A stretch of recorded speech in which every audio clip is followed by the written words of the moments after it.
When they told us a single human warship was going to take on the most ruthless species in the galaxy, I thought it was a joke.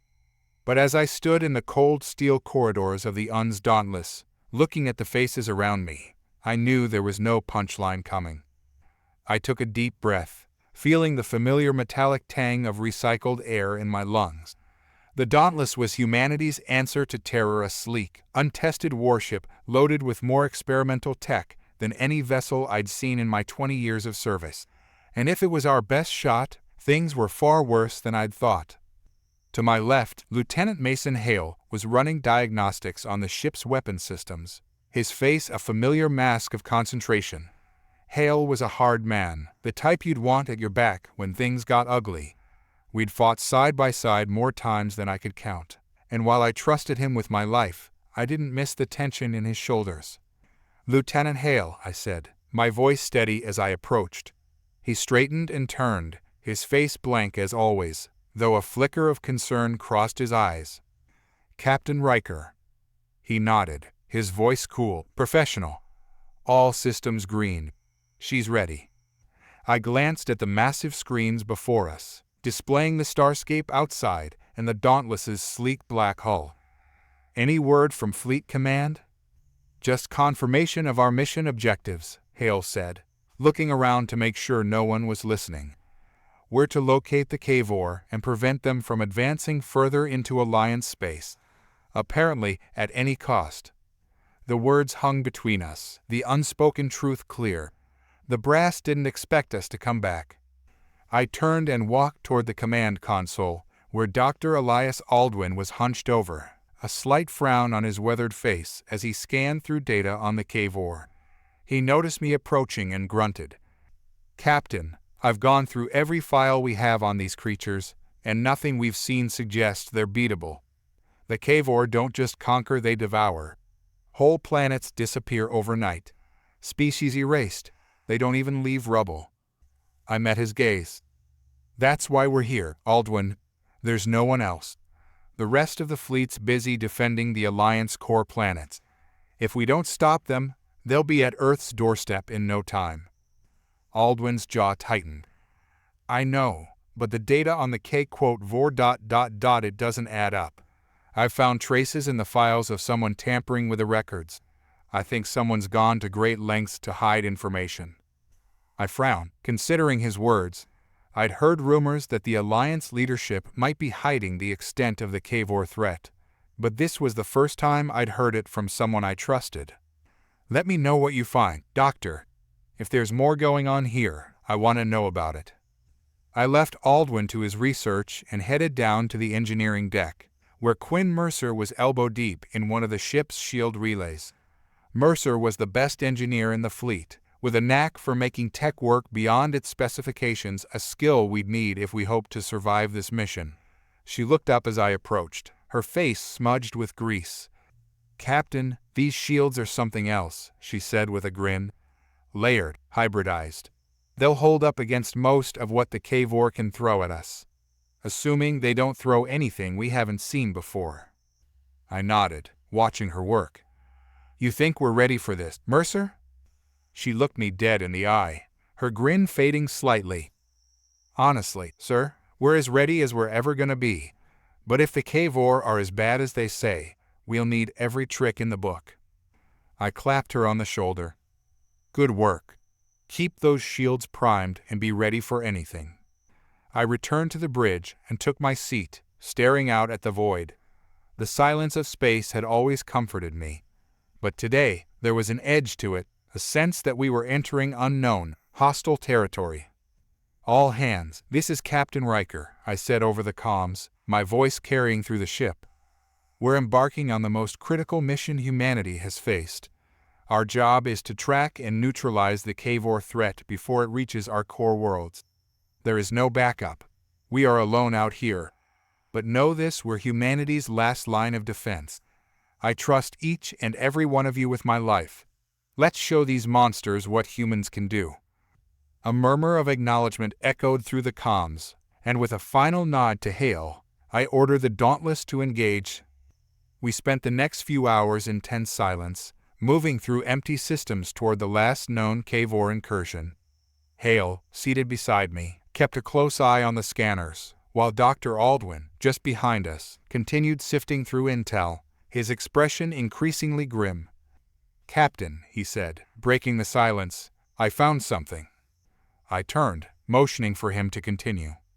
"There was a Cavor raid on a neutral system 6 months ago, an attack so brutal it wiped out an entire species. But the Alliance didn't log it officially. It's like they wanted to bury it." "Why would they cover it up?" I asked, already suspecting the answer. Aldwin looked at me, his face ashen. "I think someone in the Alliance is trying to keep us in the dark. Maybe to prevent panic, maybe for leverage against the Cavor. Either way, it's clear they're hiding the true scale of the threat." My jaw clenched.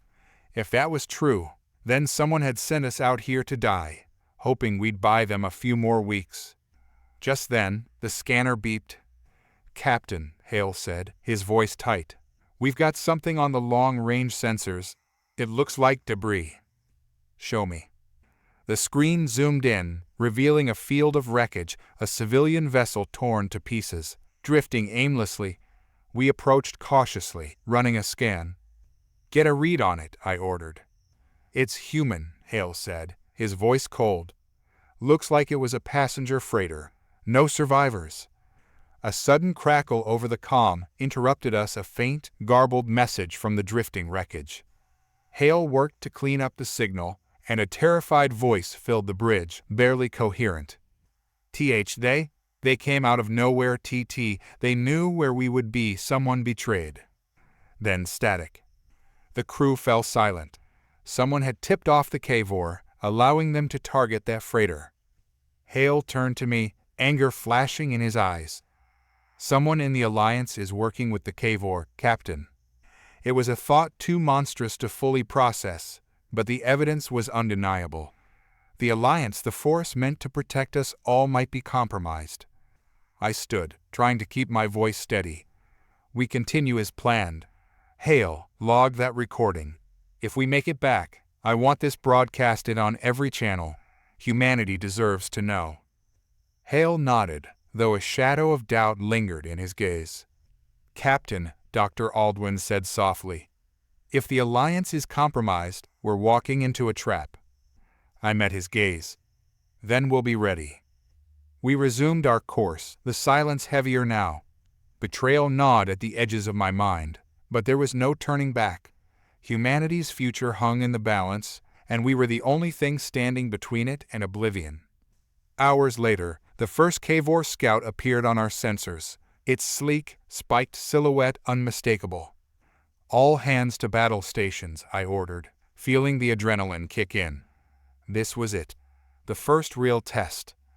The ship shuddered as we exchanged fire, our shields holding firm under the initial barrage. Hale directed our return fire with precision, taking down the scout's engines, and Mercer rerouted power to boost shield strength, her hands flying across the console. As the Cavor scout disintegrated in the black void, we caught a glimpse of a larger vessel in the distance, slipping into hyperspace. "Follow it," I ordered. "Captain, that could lead us straight to the Cavor fleet," Hale warned. "That's exactly what I'm counting on." The Dauntless surged forward into the darkness, with every soul aboard braced for what lay ahead. We were alone, untested, and outmatched, but we were human, and as far as I was concerned, that meant we still had a fighting chance. Cavor ships don't drift. If one is sitting idle, it's only because they want you to find it. The words echoed through my mind as we stared at the solitary Cavor frigate on the screen, dead in the void of an uncharted system. Drifting, apparently disabled, its hull marred with scorch marks and fractures, the massive vessel looked as though it had barely escaped a battle. But the Cavor didn't leave survivors. They didn't leave wreckage. "Captain Riker," Lieutenant Hale's voice cut through the silence, "are we certain this is genuine? The Cavor don't abandon ships. They raise them." I glanced over at Hale, who was seated rigidly beside me, his brow furrowed. His concern was more than justified. For as long as humanity had known them, the Cavor had operated with ruthless precision, and finding one of their ships in this condition was unlikely. But as unlikely as it seemed, here we were, staring at one of their heavy cruisers, an ominous, spiked monstrosity. It hung motionless against the backdrop of distant stars, like a wounded predator lying in wait. "Dr. Aldwin, is there anything on the long-range sensors?" I asked, my voice steady, though every instinct screamed at me that something was wrong. Aldwin's hands flew across the console as he ran a series of scans, muttering to himself as he parsed through the data. "Nothing on the standard band, Captain. But I'm picking up faint energy signatures around the vicinity. It's almost like reflections." "Reflections?" I repeated, leaning forward. "Yes, the kind you'd get from cloaked vessels." I felt the tension ratchet up across the bridge, the weight of the situation pressing on each of us like a silent alarm. "Hale, ready the weapons," I ordered, never taking my eyes off the drifting frigate. "They'll be primed in under 30 seconds, he said, his tone ice cold. Mercer, who had been listening from her station near the ship's shield array, jumped in. "We could boost our scans by rerouting auxiliary power. Might be able to punch through the cloak if there is one," she offered, fingers already flying over her console.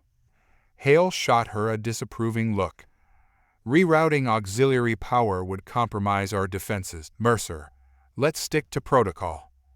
"Protocol won't mean much if we're sitting ducks," Mercer countered. I interjected before they could escalate. "Do it, Mercer. Boost the scans, but keep our defenses ready." Hale's jaw tightened, but he nodded, though his eyes remained wary. The scan flared to life on the screen, bathing the bridge in an eerie blue light. Mercer pushed the ship's sensors to their limit, analyzing every square inch of space around us. Seconds ticked by, and "There," Aldwin breathed, his finger hovering over the display. "A dozen ships, cloaked and stationed in a perimeter. They're completely surrounding us." A dozen. I felt a chill settle over me as I calculated the odds. The Dauntless was a powerful ship, outfitted with some of the best tech humanity could offer, but 12 Kavor vessels against one. It was a bloodbath waiting to happen. "So this is the trap," Hale said, his voice grim. "They lured us here, counting on our curiosity. Now we're cornered." I met Hale's gaze and nodded. "Weapons at the ready, Lieutenant. This isn't going to be a clean fight." The Dauntless shuddered as the Kavor vessels powered up, their hulking silhouettes emerging from the darkness. They began to close in, the movements calculated and predatory. Each ship was designed like a spiked shell, its sleek, black hull bristling with weapons. I counted 3 capital ships and 9 smaller craft, each armed with enough firepower to punch through most Alliance vessels with ease. "All right, people," I called out, my voice ringing across the bridge. "They've got us surrounded, but we're not done. Hale, I need firing solutions on the nearest targets. Mercer, you're on shields. Get creative." Mercer grinned, though there was a glint of worry in her eyes. "Creative is my specialty." I took a steadying breath as the Dauntless's weapons locked onto the closest Kavor ship, and in a single, practiced motion, Hale unleashed a torrent of energy rounds at the enemy. The Kavor responded with a volley of their own, battering our shields with ruthless efficiency. Alarms flared as Mercer rerouted power to the forward deflectors, holding the line as the Kavor bombardment intensified. "We're taking hits to the aft shields," she shouted, redirecting energy from propulsion. Hale's eyes flicked over his console.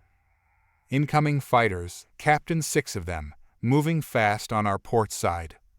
"Deploy countermeasures and give them a surprise," I ordered. The Dauntless released a spread of pulse mines, and as the Kavor fighters drew closer, the mines detonated, filling the space with brilliant, lethal bursts of energy.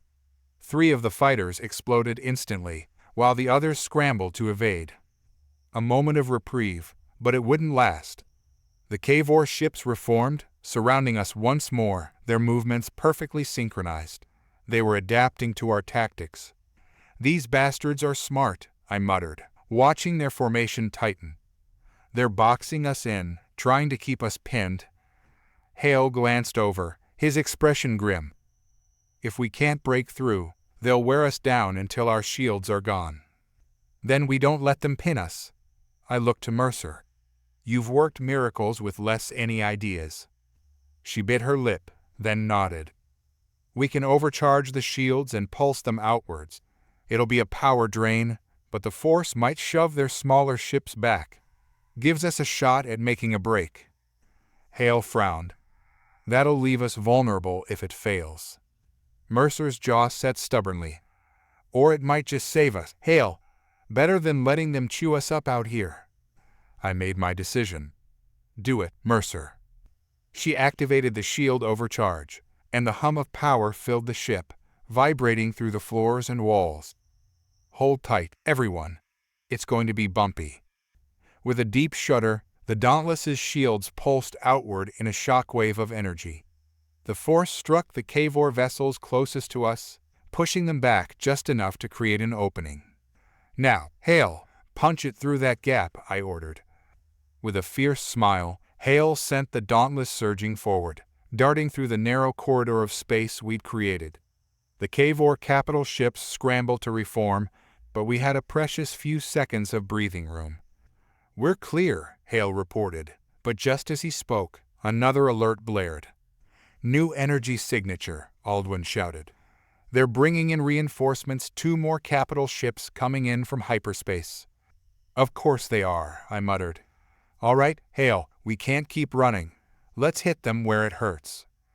I glanced over at Mercer, who was studying the Kavor's ship schematics on her screen. Mercer, if we had one shot, where would it be? She hesitated, her eyes darting over the scans, then she grinned. They're overloading their power generators to maintain that cloaking tech. If we can hit one of those, the resulting feedback would cripple the whole ship. I nodded. Set a course for the nearest capital ship, and ready the main cannons. We're going to give them something to remember us by. The Dauntless swung back toward the Kavor capital ship, Hale lining up the shot as Mercer calibrated the cannons for maximum impact. I watched as the targeting reticle locked onto the Kavor ship's energy core, and for a moment the bridge was silent, tense with anticipation. Fire, I ordered, and Hale unleashed the full power of the Dauntless's main cannons. The beam lanced out, piercing through the Kavor's shields and striking their generator. A second later, the entire ship erupted in a blinding explosion, sending shockwaves through the surrounding vessels. That's one down, Hale said, his tone triumphant. But there was no time to celebrate. The remaining Kavor ships adjusted, converging on us once again. Captain, Aldwin said, his voice low. We've got a message coming through encrypted, Alliance frequency. I turned, frowning. What? Out here? It's a short burst transmission. It just says, Benefactor confirmed. Proceed with caution. The message hit me like a blow. Benefactor, the same mysterious name that had surfaced in the Alliance records before. Was someone feeding us information or setting us up? We don't have time to decode cryptic messages, I muttered, shaking my head. Focus on getting us out of this mess. Mercer's console beeped, and she cursed under her breath. They've adapted to our overcharge trick, Captain. We won't be able to push them back like that again. Then we take a different approach. I looked at the tactical display, studying the formation of the Kavor ships. Hale, do you see any gaps in their perimeter? He analyzed the display, shaking his head. None. They've got us in a tight net. But Aldwin leaned forward, tapping a spot on the screen. Wait. There's a weak point here, where the capital ship just went down. They're closing it, but if we move fast enough, we could slip through. I met Hale's gaze, and he nodded, setting the course. On it, Captain. The Dauntless surged forward, the engine straining as we sped toward the weakening gap. The Kavor ships detected our movement, adjusting to intercept, but we were already in motion, weaving through the scattered debris of the destroyed capital ship. Hale, fire at will. Keep them off us, I ordered, feeling the adrenaline surge as the Dauntless dodged and weaved, narrowly avoiding a barrage of incoming fire.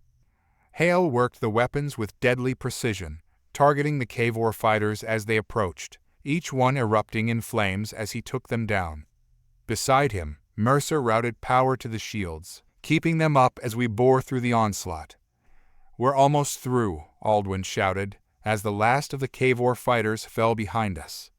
But just as we breached the edge of the Cavor's formation, another massive ship appeared on the sensors, a towering dreadnought bearing down on us, its weapons primed. "Brace for impact," I shouted, grabbing hold of my console. The dreadnought fired, its energy beams slamming into our shields. The Dauntless shuddered under the impact, but Mercer held the shields together, even as they flickered and dimmed. "We're clear of the Cavor formation," Hale called out, and with one final burst of power, the Dauntless broke free, surging into open space. As we sped away from the Cavor, the dreadnought fired one last barrage, but the shots fell short, dissipating into the darkness. The bridge fell silent as we realized we'd escaped, our breathing heavy, our faces grim. We were alive, but only just... "What the hell was that?" Mercer muttered, glancing at me. I shook my head, my mind racing. The Cavor had lured us here, their movements precise, coordinated, as if someone had fed them our location and tactics. And then there was the message benefactor confirmed and the nagging question of who was really pulling the strings. I looked around at the crew, each one battered but resolute, and a cold certainty settled over me. The Cavor weren't just hunting us. Someone was leading us into a war we didn't understand. And if we wanted to survive, we'd have to find out who and why. Sometimes, the silence of space screams the loudest. Space was quiet, unnaturally so. The vastness seemed to stretch endlessly around the Dauntless, thick with an eerie stillness. Even after 2 decades in the fleet, I'd never felt anything quite like this, a heavy, suffocating silence that felt alive, bristling with a malevolent undercurrent. On the bridge, Hale's fingers moved swiftly over his console as he tracked a faint, pulsing signal. It had been playing cat and mouse with our sensors for hours, a barely there blip that seemed to shimmer at the edge of detection. "There it is again, Captain," Hale said, frowning. "Looks like a distress beacon, but it's old. Been broadcasting for a while now." "Source?" I asked, trying to keep my tone steady. He adjusted the display, and the star map zoomed in on a single point in an empty sector. "Looks like it's coming from an abandoned station. Nothing official logged in this area." "Could it be Cavor?" Hale shook his head. "Too faint. If they'd wanted to lure us, it'd be more overt. This is something else." I exchanged a glance with Dr. Aldwin, who'd been listening intently. He gave a short nod, signaling he was ready to investigate. "All right," I said, standing. "Take us in. Carefully." Minutes later, the Dauntless coasted into position beside the derelict station, a ghostly relic floating in the void. The station was massive, its jagged structure obscured by the darkness and riddled with scars from ancient battles. Gaping wounds punctuated its metal skin, frozen debris from long-past explosions drifting nearby. Whatever had happened here had happened a long time ago. We were in the hangar within minutes, landing on the cracked flooring, our EVA suits sealed tight. Hale, Aldwin, Mercer, and I stepped into the darkness, our helmet lights cutting thin beams through the thick, dust-filled air. The silence here was even thicker, broken only by the occasional beep of our suit comms. The air was stale and dead, as if the station itself was holding its breath. "What are we looking at, Doc?" I asked, glancing over at Aldwin. He adjusted his wrist scanner. "These readings are strange. No life support, no power, just that beacon. It's like someone gutted this place, but left the carcass to drift." "What was it for?" Mercer asked, her voice low, wary. "A research facility?" "It could be," Aldwin replied, squinting at the readouts. "Or a testing ground. This level of security tech, it's high-level alliance, but outdated. Someone didn't want this to be found." Hale scanned the walls, his weapon raised, his voice a low murmur. "Captain, I don't like this. It feels off." He was right. There was a presence to the place, a history embedded in its walls. We pushed forward, moving down a long corridor lined with shattered consoles and dead display screens, the faint sound of our steps echoing in the distance. The place looked like it hadn't been touched in years. Then Mercer's voice crackled over the comms, tense. "Captain, I'm picking up automated defenses. Old, but definitely active." We barely had time to react. A whine echoed through the air, followed by the hiss of mechanical joints coming to life. I turned, catching a glimpse of Mercer pushing Hale out of the line of fire as a turret dropped down from the ceiling, swiveling toward us with an ominous hum. "Down," I barked, and we dove for cover as the turret unleashed a hail of bullets, shattering old metal panels, ricocheting sparks across the floor. Mercer rolled out, positioning herself behind a column, her hands flying across the controls on her wrist display. Her quick thinking saved us. She triggered a pulse from her suit, shorting the turret out just long enough for Hale to take aim and blast it to pieces. The silence returned, thicker now with our harsh breaths. Hale looked at Mercer, nodding gratefully. "Nice save." "Yeah, well," Mercer muttered, dusting herself off. "Try not to need saving again." "Noted," he said, a faint smile breaking his usually stoic face. As we regrouped, Aldwin's voice sounded over the comms. "Captain, you'll want to see this." We followed his signal down a side corridor and found ourselves in what must have once been the control room. The walls were lined with shattered monitors and half-charred consoles, but one stood out, a console that, remarkably, still had a faint pulse of power. Aldwin was hunched over it, tapping away, his expression unreadable behind his helmet. "What is it?" I asked, stepping closer. "Encrypted logs," he replied, his voice tight. This was definitely a research station, but not just any kind. The Alliance used it to test something big. As he continued working, a file flickered open, text scrolling across the screen. It was an internal log, detailing experiments on what looked like KVOR technology. They'd been dissecting KVOR devices, analyzing their propulsion, shielding, weapon systems. The implications hit me hard. "This isn't just research," I said slowly, my voice cold. "This is the blueprint for how the KVOR tech ended up in the Alliance. They've been supplying the KVOR, building them up." Hale's face was a mask of fury. "Who in their right mind would give them that kind of power? Do they want us wiped out?" "Leverage," Aldwin said quietly, his fingers pausing over the console. "If they have control over the KVOR's weapons, they have control over the war. It gives them bargaining power." I could hear the betrayal in his voice, the realization settling into his mind. But the logs went further. They detailed shipments, encrypted correspondence implicating a high-ranking Alliance official, a name we both recognized. Someone who'd been instrumental in securing the Dauntless and authorizing our mission. "This whole thing," I muttered, bile rising in my throat. "We're the pawns here. They sent us out to clean up their mess." The others looked at me, silent, horror dawning in their eyes. Our mission, our lives had been put on the line as part of some shadow game. We were expendable, a smokescreen to hide the Alliance's dirty dealings. I tore my gaze from the console, glancing at Aldwin. "Did you know?" Aldwin's face hardened, shadows flickering in his eyes. "No, I suspected something was off, but not this. Not treason." A silence stretched between us, taut and loaded. If Aldwin had any loyalty to this conspiracy, it was clear he'd abandoned it the moment he saw the logs. "So what do we do?" Mercer asked, breaking the silence. "We can't exactly blow this place and pretend we didn't see it." "No," I agreed, my mind racing. "But we can take this evidence back, show the Alliance what's really going on." "And hope they don't bury us along with it," Hale added darkly. We stood there, surrounded by the wreckage of Alliance secrets, each of us keenly aware of the implications. If we got out of here alive, we'd be marked men and women. The Alliance didn't take kindly to traitors, especially those exposing their own. "Doc," I said, nodding toward the console. "Download everything you can. Every log, every file. We're taking this back to Earth."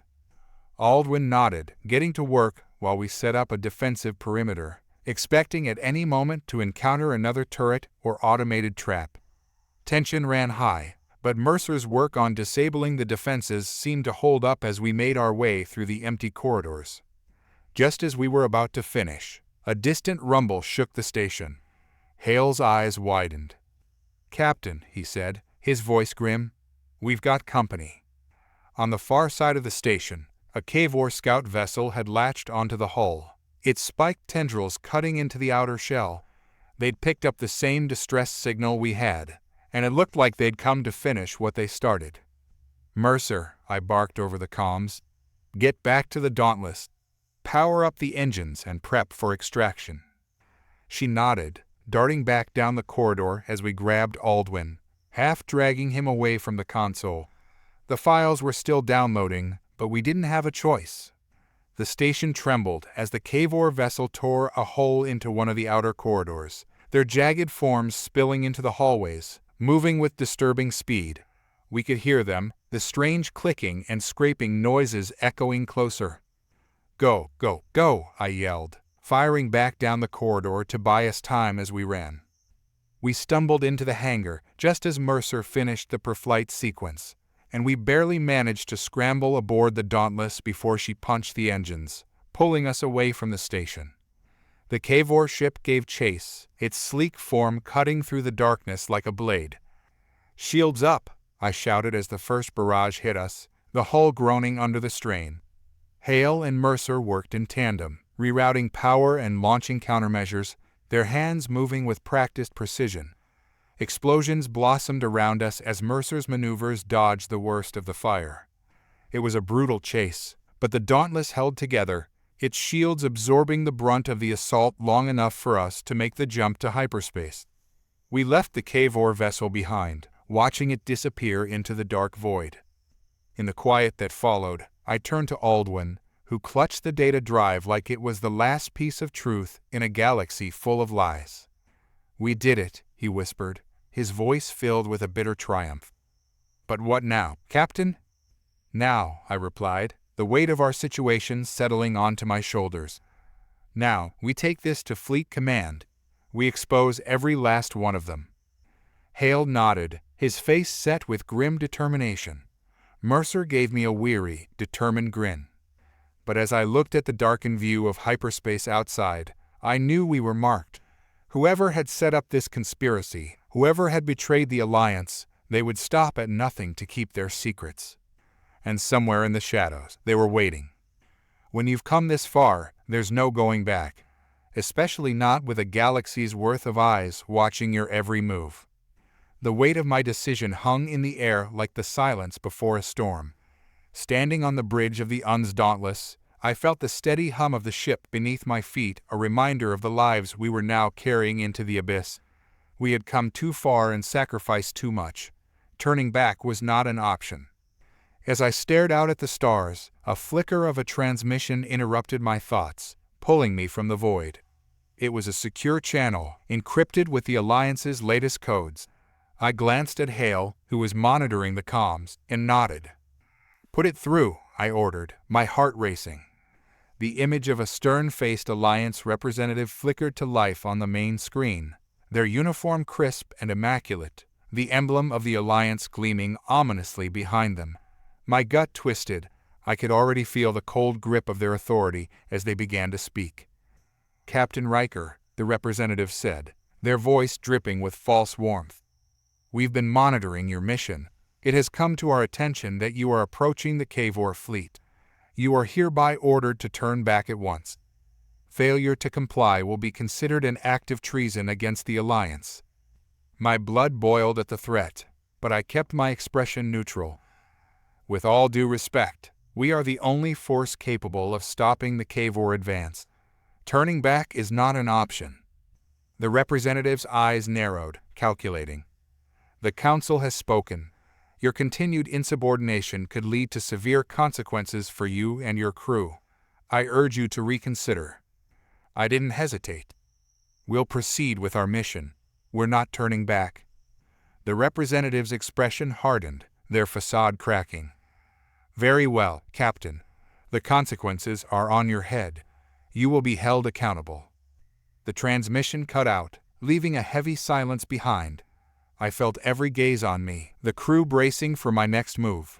There was no denying the danger we were in, but I was done playing their game. The Alliance had abandoned us, and if they wanted to label me a traitor for trying to save humanity, then so be it. "Lieutenant Hale, get us moving toward the Kavor fleet," I commanded, adrenaline surging through me. "We're going to stop them, one way or another." In the engineering bay, Quinn Mercer was already hard at work, her face illuminated by the glow of the control panels. She was modifying the ship's weaponry based on the Kavor weaknesses we'd identified. Each modification was a testament to her ingenuity, a flicker of hope in a darkening galaxy. "Quinn," I said, stepping into the cramped space, "how are the upgrades coming?" "Pretty good, Captain," she replied, not looking up from her console. "I've managed to recalibrate the pulse cannons to exploit the Kavor's energy signatures. If we hit them just right, we can breach their shields." "Excellent. We need every advantage we can get." I hesitated, the weight of what lay ahead pressing down on me. "Do you think we're ready for this?" She finally met my gaze, her brow furrowed. "Ready? No. But we'll do what we have to. You know that." I let out a breath I didn't know I was holding. "What if we don't make it back? What if this is it?"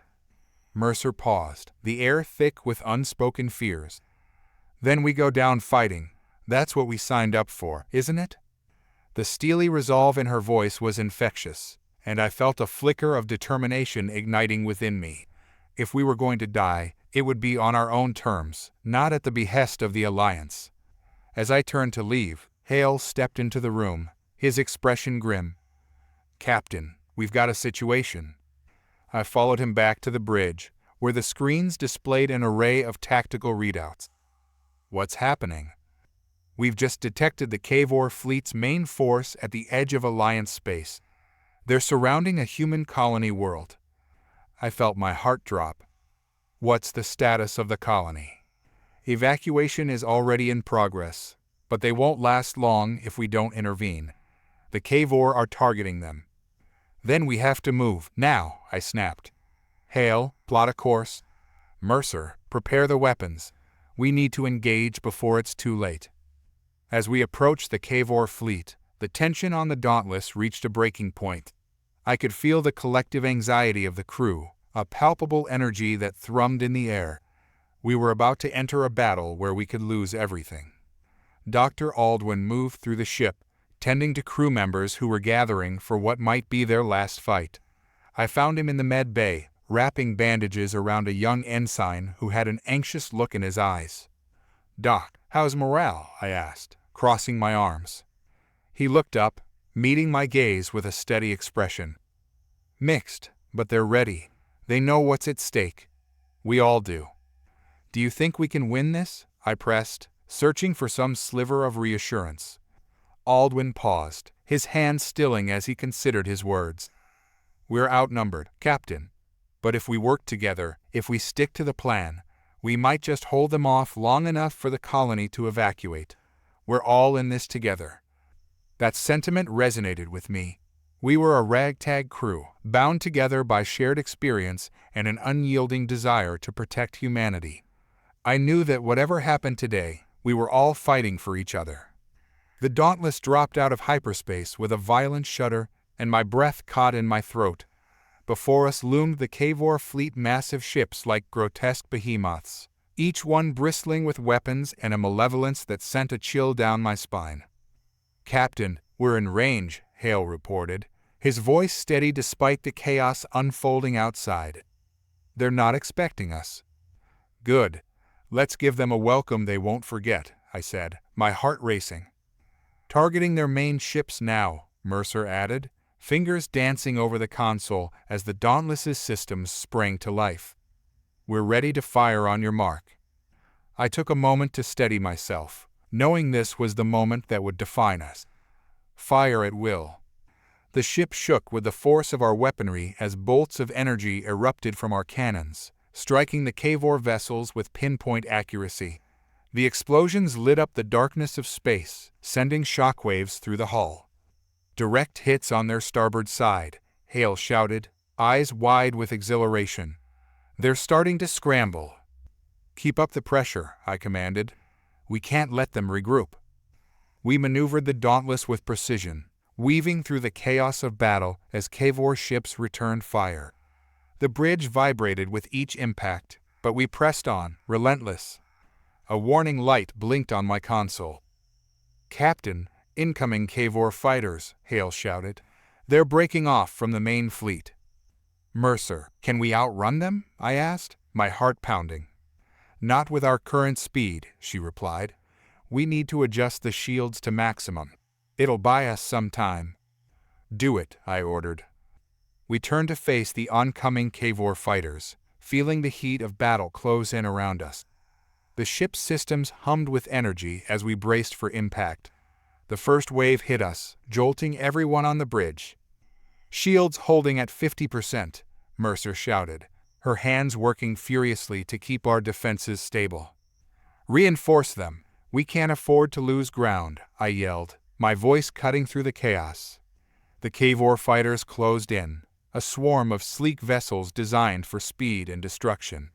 But we had something they didn't: human ingenuity and determination. I gritted my teeth, focusing on our strategy, ready to exploit any openings. Now, I shouted, and we unleashed a barrage of fire at the incoming fighters. Explosions erupted around us as our shots found their marks, but more fighters were pouring in. I could see the colony world below us, a vibrant blue and green jewel surrounded by chaos. Every second we held them off was a second closer to safety for the civilians below.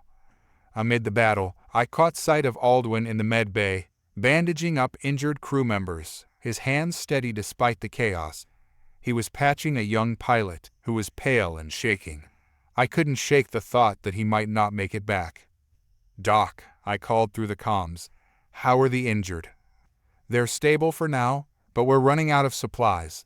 I can't keep patching them up forever, Aldwin replied, his voice steady but laced with tension. Hold the line as best you can, I commanded, determination flooding my veins. We're almost through. As if on cue, a KFOR destroyer swung toward us, its massive cannons charging for another barrage. The tension spiked as we braced for impact, the crew's resolve palpable. Brace for impact, I shouted, gripping the edge of my command chair. The ship shook violently as the destroyer fired, and I heard the alarms blaring, red lights flashing across the bridge. Shields at 20%, Hale yelled, panic rising in his voice. Redirect all power to the forward shields, I ordered, my heart racing. We can't let them breach us. With a surge of energy, the Dauntless absorbed the brunt of the blow, but I could feel the ship shudder beneath us. We're still holding, Mercer yelled, but I could see the flickering warning lights. Focus fire on that destroyer, I shouted.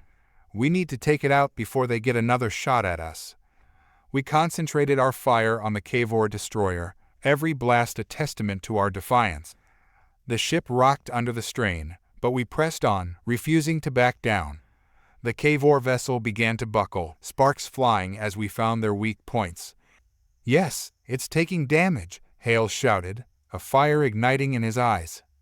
Keep pushing, I urged, adrenaline flooding my system. We're not done yet. With a final, concentrated volley, the destroyer erupted into flames, sending debris scattering into the void. A wave of cheers erupted from the crew, a shared moment of triumph amidst the chaos. But as we celebrated, a sinking feeling settled in my gut. We're not safe yet. Keep an eye on the rest of the fleet. Dr. Aldwin moved through the med bay, tending to the injured crew, the weight of the battle heavy on his shoulders. Each life he bandaged was a reminder of the stakes we faced, and as he worked, he felt an unspoken bond with the crew, solidifying a silent understanding that they were all in this together. Aldwin's resolve deepened with every crew member he treated, a fierce loyalty blooming within him. It didn't matter that the Alliance had turned their backs.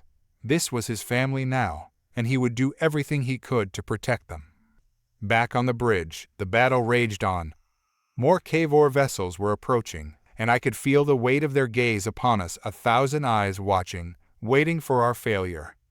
"Captain, they're regrouping," Hale shouted, panic rising in his voice. "They're bringing in reinforcements." "Then we need to make this count," I said, determination surging within me. "Prepare for a full assault. We have to buy the colony enough time to evacuate." I could see the strain on Hale's face, but he nodded, setting to work as Mercer adjusted our weapons. "We'll give them everything we've got," she said, her voice steely. As we prepared for the final push, I felt a sense of calm wash over me. We were fighting not just for our lives, but for the future of humanity. We would not go quietly into the night. The Cavor fleet closed in, their massive ships looming like shadows over the colony world. I felt my heart race as we engaged once more, our weapons blazing with fierce determination. "Captain," Hale shouted, urgency in his voice.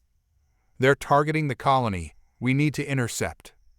"On it," I barked, guiding the Dauntless toward the incoming fire. As we maneuvered through the chaos, I could feel the weight of the galaxy pressing down on us. There was no turning back now.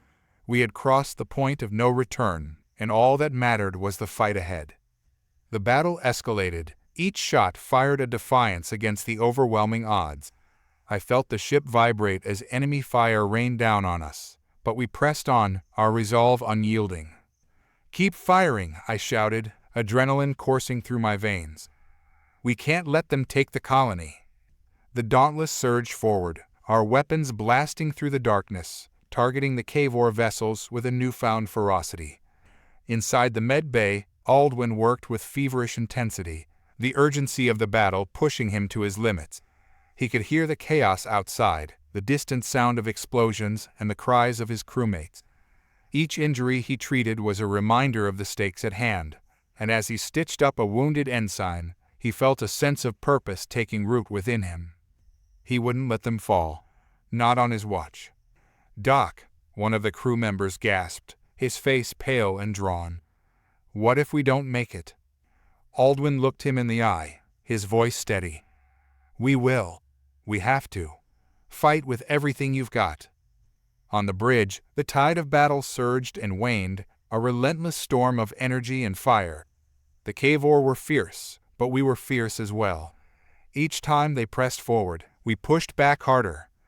"Captain, we're taking heavy fire," Hale shouted, his voice strained as he wrestled with the controls. "Shields are down to 20%.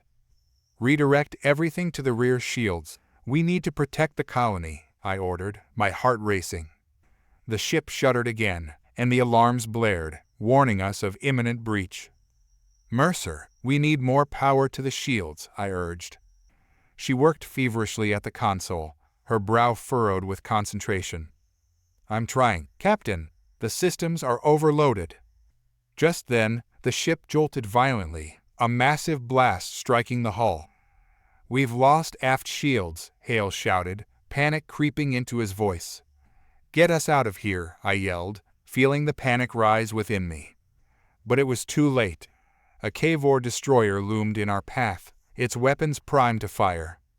"Prepare for impact," I shouted, bracing myself for the blow. Dr. Aldwin could feel the ship rocking beneath him, the sounds of battle echoing in the med bay. He worked tirelessly, patching up the injured as they came in, their faces pale and filled with fear. But as the alarms blared, a sense of determination surged within him. He would fight for them, no matter the cost. "Captain," Hale shouted, breaking through my thoughts. "We need to make a decision now." I felt the weight of the moment bearing down on me. There was no easy way out, no safe retreat. We fight. We give them everything we have. Mercer nodded, her expression resolute. "I'm with you, Captain." "Then let's do this," I shouted, feeling a surge of adrenaline as we engaged the enemy once more. The Dauntless surged forward, weapons blazing, a force of defiance against the Cavor onslaught. The crew fought with a ferocity I had never seen before, our desperation fueling our strength. As we targeted the Cavor destroyer, I felt the ship shudder beneath us, the alarms blaring as we pushed our systems to the brink. But we were more than a ship. We were a family, and we would fight together until the end. As the battle reached its fever pitch, Aldwin patched up one last injured crew member, his heart racing with adrenaline. He looked around the med bay, seeing the determination in each face, the fierce loyalty that had united them. They were all in this together, and he wouldn't let them fall. "Doc, we need you," one of the crew members shouted, panic in his voice. "I'm coming," Aldwin called back, rushing toward the chaos outside. "Captain, we're losing control," Hale shouted, fear lacing his voice. "Push through. We can't back down now," I yelled, feeling the weight of the galaxy pressing down on us. We pressed forward, our weapons firing with deadly accuracy. The Kavor were fierce, but we were fiercer. With one final push, we unleashed everything we had on the Kavor destroyer, and in a brilliant explosion, it disintegrated before our eyes. "Direct hit," Hale shouted, triumph flooding his voice. But the moment of victory was short-lived.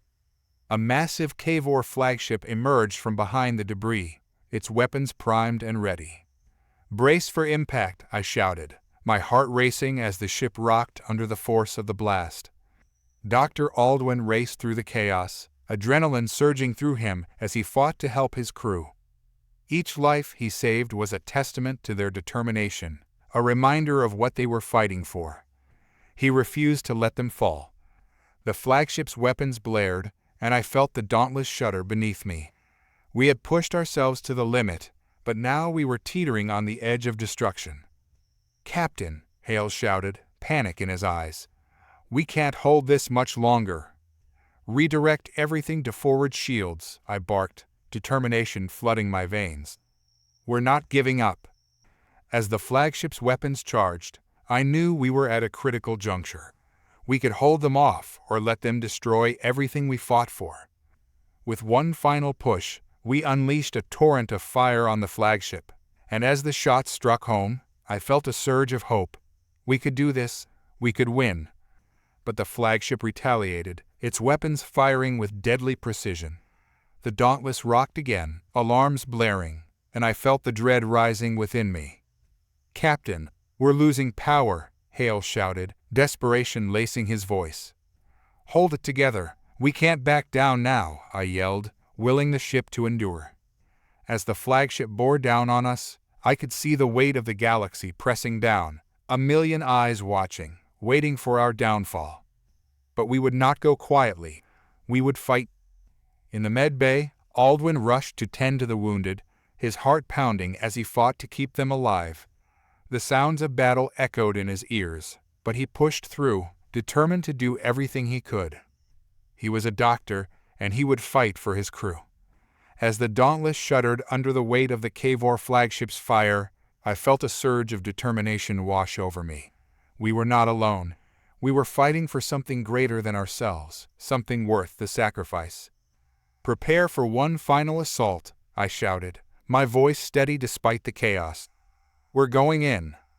With the crew rallying around me, we steeled ourselves for the final push.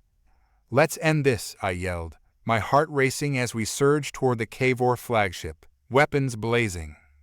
The crew fought with a ferocity I had never seen before. Each blast fired a testament to our resolve. As we closed in on the flagship, I felt the ship shudder beneath us, alarms blaring as we pressed forward. "Brace for impact," I shouted, knowing this was our moment. With one final push, we unleashed everything we had, and in a brilliant explosion, the flagship disintegrated before our eyes. But as we celebrated, I felt a sinking feeling in my gut. The battle wasn't over yet. The Alliance's betrayal was looming, and I could feel the weight of their judgment upon us. "We did it," Hale shouted, adrenaline flooding his voice. "Not yet," I replied, my heart racing. "We still need to hold the line until the colony evacuates." As we regrouped, the reality of our situation settled in. The Kavor fleet was still out there, still ready to strike. "Captain, we're not out of this yet," Mercer warned, her brow furrowed. "We need to keep our guard up." I nodded, determination flooding my veins. We would hold the line, no matter the cost. But as we prepared for the next wave, I couldn't shake the feeling that the Alliance's betrayal was looming. They had turned their backs on us once before, and I knew they would do it again. "Stay sharp," I shouted, feeling the weight of the galaxy pressing down on us. "We're not done yet. Because when you've come this far, there's no going back. We're out of time, and if humanity stands a chance, it rests on our shoulders." Those words weighed heavily on the crew of the Dauntless. We were on the brink, our fate hanging by a thread as we prepared to confront a galaxy that had turned against us. The alliance we once trusted had betrayed us, secretly funneling technology to the Cavor and sacrificing outer colonies for their own survival. We had to expose this treachery and fight for our future. I stood on the bridge, the dim lights casting shadows over the control panels. "Hale, what's the status on our comms?" I asked, my voice steady, despite the turmoil inside me. "Working on it, Captain, but we're getting interference from the Cavor ships. They must know we're about to make a move. Then we need to work fast. We can't let them silence us before we expose the truth," I replied, my heart racing. "Mercer, can you pinpoint the source of that interference?" I turned to our chief engineer. Her fingers danced over the console, eyes narrowed in concentration. "I'm on it, Riker. Just give me a second," she said, focused. As I watched Mercer work, anxiety gnawed at me. We had faced countless challenges, but this was different. The Cavor were relentless, and now they had the Alliance's support. "Captain, I've got it. I can send out a broadcast, but it will only work for a few minutes before they cut us off again," Hale called out, urgency lacing his tone. "Do it," I commanded. Hale activated the comms, and the familiar hum filled the bridge. "This is Captain Riker of the Dauntless. To all ships and colonies in the Alliance, the Cavor have received our technology through a covert agreement with the Alliance. They've sacrificed our outer colonies to maintain their control. We cannot let this betrayal go unanswered." As the words left my lips, I felt a flicker of hope. We were no longer just fighting for our survival. We were fighting to unite humanity against a common enemy. "Sending the coordinates of our location along with the broadcast," Hale added. "Include the details of the tech they've supplied to the Cavor," I instructed. We needed solid evidence to rally support. In the med bay, Dr. Aldwin was patching up injured crew members as they were brought in. The chaos outside was a constant reminder of what was at stake, but he focused on his task. "Doc, we're getting more casualties in," one of the medics called out. "I need you to stay calm," Aldwin replied, steadying his voice. "Set up a triage area and prioritize those who can still fight." "Understood," the medic said, his face pale but resolute. Aldwin felt a fierce loyalty to his crew building within him. They would fight, and he would ensure they were ready. Back on the bridge, Hale was still working furiously. "I've sent the broadcast, but we're already taking incoming fire from the Cavor fleet." "Mercer, can you boost our shields?" I asked, gripping the edge of my chair as the ship shuddered from enemy hits. "I'm doing my best, but they've got a lot of power behind those weapons," she replied. "Redirect power from non-essential systems," I ordered. "We need those shields to hold long enough for our message to get out." "Power redirected," Hale confirmed. The Dauntless rocked as another wave of fire struck us, but we held firm. "Prepare for evasive maneuvers," I commanded, the ship swerving to avoid more incoming fire. "Captain, the Cavor flagship is locking onto us," Mercer warned. "Divert power to forward shields. We need to hold them off as long as we can." The ship shuddered again as another shot hit, but we didn't waver. "Captain, we're receiving a response," Hale shouted, excitement creeping into his voice. "Several ships are responding to our call for aid." "Great, get them on screen," I commanded, hope igniting within me. The viewscreen flickered to life, revealing a group of human ships rushing to our aid, their hulls marked with the insignia of the Alliance. "Captain Riker, this is Captain Mercer from the Resolute. We're here to assist you against the Cavor." "Thank you, Captain Mercer," I replied. "We need to hold the line until you can arrive. The Alliance has betrayed us, and we must stand together to fight back." The enemy fire continued to rain down, But with our fellow ships arriving, a renewed sense of determination surged through the crew. "Prepare for an all-out assault," I shouted. "We fight for each other, for our colonies, and for humanity." "Rallying other ships," Hale confirmed. "Let's show the Cavor what we can do," Mercer shouted. As the Dauntless engaged in battle, I could see the Cavor ships faltering under our combined fire. We pressed on, refusing to back down. "Captain, they're regrouping," Hale warned. "Then we need to push harder. Focus fire on the flagship," I ordered. The crew rallied, weapons firing with renewed vigor as we targeted the Cavor flagship. In the med bay, Aldwin worked feverishly, bandaging wounds and providing support to those who needed it most. The chaos outside echoed in his ears, but he pushed through, determined to save lives. "Doc, we've got more injured coming in," one of the medics shouted. "Let's move. We need to set up a safe area for the injured," Aldwin replied. As he worked, he felt a fierce loyalty to his crew blooming within him. They were all fighting for each other, and he wouldn't let them down. "Captain, I have a plan," Mercer said suddenly, her voice steady despite the chaos. "If we breach the Cavor flagship's core, we might be able to disable it." "Are you crazy?" Hale exclaimed. "That's suicide." "I know, but it's our only chance," Mercer replied, determination shining in her eyes. "Do it," I said firmly. "We're all in this together, and if this is our shot, we take it." As Mercer explained her plan, I felt the weight of the moment pressing down on us. This would be our last stand, and we had to make it count. "Everyone, listen up," I shouted. "We're going to hit the Cavor flagship with everything we've got. Mercer has a plan to breach their core. We fight for each other, for our future." In the med bay, Aldwin felt a surge of determination wash over him. He had seen too much suffering and pain. They would fight together until the very end. "Let's move. We need to set up another triage area," he shouted, rallying the medics around him. "We're not done yet." Back on the bridge, I felt a sense of unity with my crew. Together, we would face whatever came next. "Prepare for the assault," I shouted, adrenaline coursing through my veins. We hit them hard and fast. As we charged toward the Cavor flagship, I could see their weapons primed and ready. But we were undeterred. "Now," I shouted, and we unleashed a barrage of firepower, striking the flagship with everything we had. The Dauntless shook violently as the flagship returned fire, but we held our ground. "Brace for impact," I shouted. We pressed on, our resolve unyielding. "Hit their core," Mercer shouted. As we closed in, the Cavor flagship loomed large before us. "Now, all weapons on target," I commanded, adrenaline surging through me as we unleashed a final barrage. The flagship erupted in a brilliant explosion, time freezing as we watched it disintegrate. But the battle was far from over. The remaining Cavor ships began to regroup, their determination unyielding. "Captain, we need to regroup," Hale warned.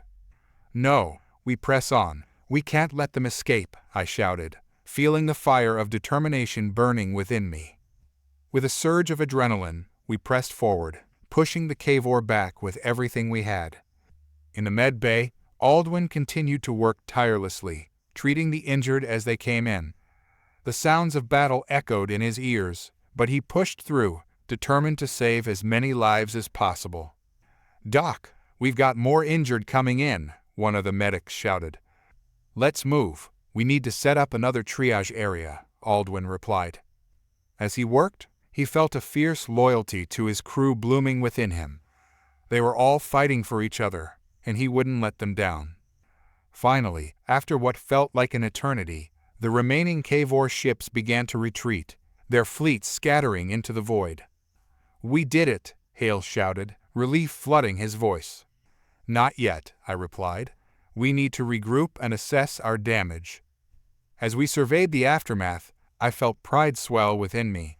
We had stood against the Cavor, united in our resolve. "Captain, we've received a message from the Resolute," Hale said. "Put it on screen," I ordered. The view screen flickered to life, revealing Captain Mercer from the Resolute, her expression filled with gratitude. "Captain Riker, thank you for your bravery. You've inspired us all," she said. "We will stand with you against the Kavor and the Alliance's betrayal." As we regrouped, determination washed over me. We would not let this betrayal go unanswered. Together, we would unite humanity against the Kavor and those who had betrayed us. "We're not done yet," I said. "We will rise from the ashes of this battle, stronger than ever. Together, we will face whatever comes next." And as the Dauntless drifted among the stars, we knew our fight was far from over. We had faced our last stand, and we would rise again. Together, we would forge a new future, united against any threat. When the dust settled, we thought the battle was over. But the echoes of betrayal would haunt us far longer than the Kavor ever could. The Dauntless hung in orbit above the lifeless remnants of the Kavor fleet we had just decimated. A twisted halo of debris circled the ship like a graveyard of metal, evidence of our hard-won victory. The air inside was thick with a cocktail of adrenaline and despair. I stood on the bridge, staring out into the void, still reeling from the violence we had unleashed. The battle had been brutal. We had lost good people. I had watched friends and comrades perish on the bridge's view screen as the Kavor retaliated against our assault. The memory of their faces flashed through my mind, a constant reminder of the cost of our war. And yet, as we celebrated our hard-won victory, a new fear gripped me, the fallout of our actions. "Captain," Hale's voice broke through my thoughts, firm and precise, as always. He was standing at tactical, his brow furrowed. "We need to establish a secure channel to the Alliance Command. They'll want a full report." "Right," I replied, though the very thought of Alliance Command made my skin crawl. After what we had exposed their collusion with the Kavor, the last thing I wanted was to sit down with officials who had been less than honest with us. "But let's be cautious. We can't trust anyone." Hale nodded, his expression stern. "Agreed. We need to control the narrative. If they label our broadcast as rogue, we'll be outcasts," I finished for him, feeling the weight of his words. The implications hung heavy in the air, filling the bridge with a palpable tension. The crew was watching me, waiting for direction, and I knew they needed to see strength in my eyes. "We did what we had to do," I said, trying to instill confidence in their hearts. "But we're not done yet. We need to find allies, people who will listen to our side of the story." The crew murmured in agreement, but I could see the uncertainty in their faces.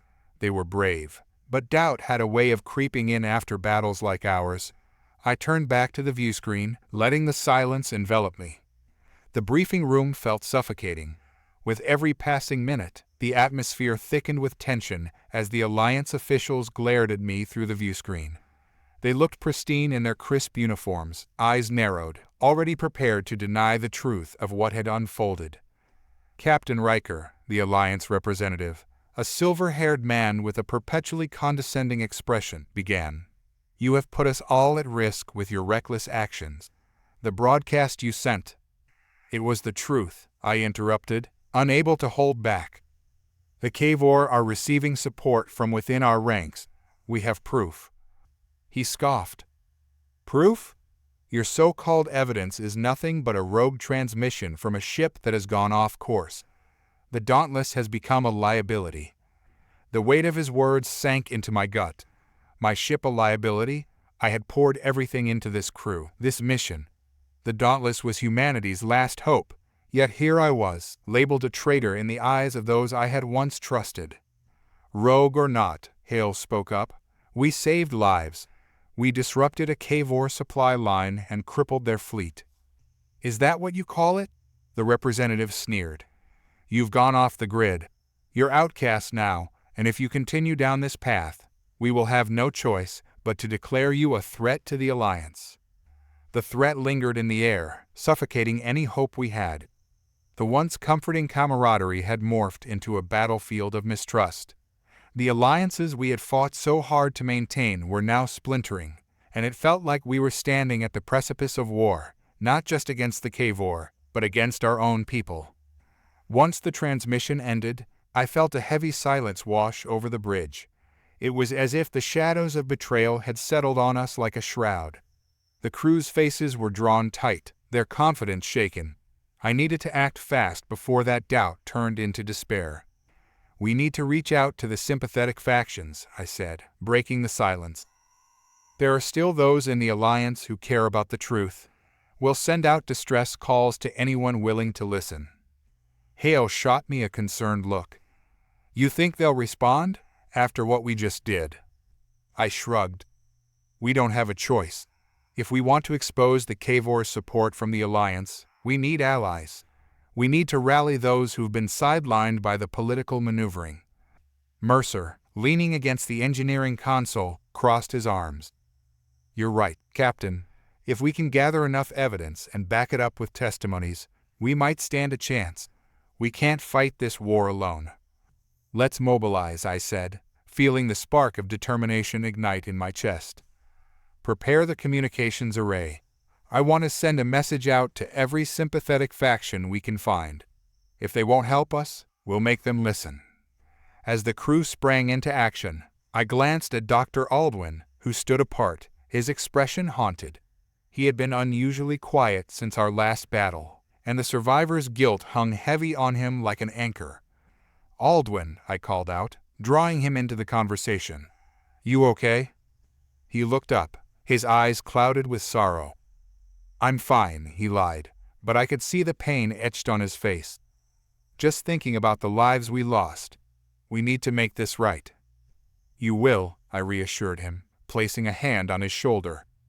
"But we need to stay focused. If we let this slip through our fingers, their sacrifices will be in vain." He nodded, but I could tell the words hadn't reached him fully. As we navigated the treacherous political waters, we intercepted chatter that sent shivers down my spine. The Kavor were planning a covert operation to eliminate key human colonies, and it was set to begin soon. "Captain, you need to see this," Hale said, drawing my attention back to the tactical display.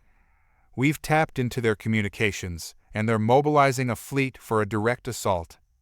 I moved closer, studying the flickering screens. "Where?" He pointed to a series of star systems just outside Alliance-controlled space. "They're targeting isolated colonies, ones we just rescued in the last operation." My blood ran cold. We had saved those people only to have the Kavor turn around and annihilate them. We can't let this happen. We need to warn them. "Or we can intercept the Kavor fleet before they reach the colonies," Mercer proposed, his eyes alight with a thrill of action. "If we hit them hard and fast, we can disrupt their plans and buy the colonies some time." Hale's frown deepened. "And what if we fail? We're still outnumbered. The Kavor won't hold back, especially if they know we're in the area." I paced the bridge, weighing our options. We had a choice to make: stay put and wait for the inevitable, or risk everything to fight back against an enemy who seemed to grow stronger with every passing hour. "If we don't take action, we'll be responsible for the lives lost," I said finally. "We can't let fear paralyze us. I'd rather go down fighting than sit back and watch the slaughter." The crew looked at me with a mixture of uncertainty and determination, and in that moment, I could see a glimmer of hope. "Prepare the ship for immediate departure. We'll gather what intel we can and head for the target coordinates." As we prepared for battle, I caught sight of Dr. Aldwin in the medbay, his hands moving mechanically as he organized supplies. His expression was distant, lost in thought, and I could tell that the weight of the world was pressing down on him. "Aldwin," I called softly, stepping into the medbay. "You need to talk. I can see it in your eyes." He paused, turning to face me, and for a moment, the facade cracked. "It's just, I keep thinking about those we lost. Every time I close my eyes, I see their faces. I should have done more. I could have saved them." "You did what you could," I replied, my voice steady. "We all did. This war isn't about individual failures. It's about the collective fight for our survival." "Maybe," he murmured, his gaze falling to the floor. "But I can't help but think that if I'd done something differently, they'd still be alive." "Aldwin, we all make choices in the heat of battle. You can't hold yourself responsible for things outside your control, I urged, feeling the weight of my own words. You're one of the best medics out here. Your skills have saved countless lives. Focus on that. He nodded slowly, but the doubt lingered in his eyes. I just don't want to lose anyone else. Riker, not again. Neither do I replied, feeling the heaviness in my heart. But we can't let fear paralyze us. We have to push forward and do our best to protect those who remain. That's the only way we honor the memories of those we've lost. As we stood there, I could see the flicker of resolve return to his expression. I knew it would be a long journey to healing, but for now, we had a battle to fight. With the Dauntless set to engage, we tore through the darkness of space, adrenaline coursing through my veins. The Cavor were close, and every passing second felt like an eternity. My heart hammered in my chest, a drumbeat of anticipation and dread. "Captain," Hale called from Tactical, "we're closing in on the Cavor fleet. They're unaware of our presence." "Good," I said, gripping the armrest of my command chair. "Let's keep it that way. Prepare for stealth approach." The crew fell into a tense silence, their eyes glued to their stations. I felt the weight of their expectations on my shoulders, each heartbeat echoing with the knowledge that our success or failure could change the course of this war. "We're ready," Hale confirmed. I took a deep breath, glancing around the bridge at my crew, my family. "All right, everyone, this is it. For every life we've lost, for every betrayal we've faced, we fight back today. We will not let the Cavor or our so-called allies dictate our fate." As the Dauntless slipped through the darkness, I couldn't shake the feeling that the echoes of our past battles would haunt us forever. But with every moment that passed, a new resolve settled into my bones. The Cavor would learn that humanity would not be so easily extinguished. And as the battle loomed before us, I knew that we would face it together, united, determined, and ready to carve our path through the chaos that lay ahead. "Engage," I commanded, and the Dauntless surged forward, the call to arms echoing through the vast emptiness of space. This was just the beginning, and together we would rise from the ashes of betrayal to reclaim our future. In the depths of betrayal, trust becomes a luxury few can afford. I stood at the helm of the Dauntless, watching the stars flicker in the void of space. They felt like distant echoes of the lives we once led, each point of light a reminder of the worlds we were trying to protect. The battle against the Cavor had cost us dearly, and now a different threat loomed over us, one from within. The alliance that was supposed to be our shield had turned into our sword, thrusting us into a game of shadows and deceit. The bridge was tense, each crew member fully aware of the stakes. My crew was a patchwork of loyalty and fear, a fragile fabric that could easily unravel. I glanced at Hale, who was busy reviewing our latest intel. His brows were furrowed, and I could see the tension in his posture. Beside him, Mercer was hunched over his terminal, fingers flying across the controls as he ran a diagnostic on our systems. "Captain," Hale finally spoke, breaking the silence. "We're ready for the infiltration. The Alliance ship is secured and waiting for us to board." "Let's make this quick," I replied, my voice steady but low.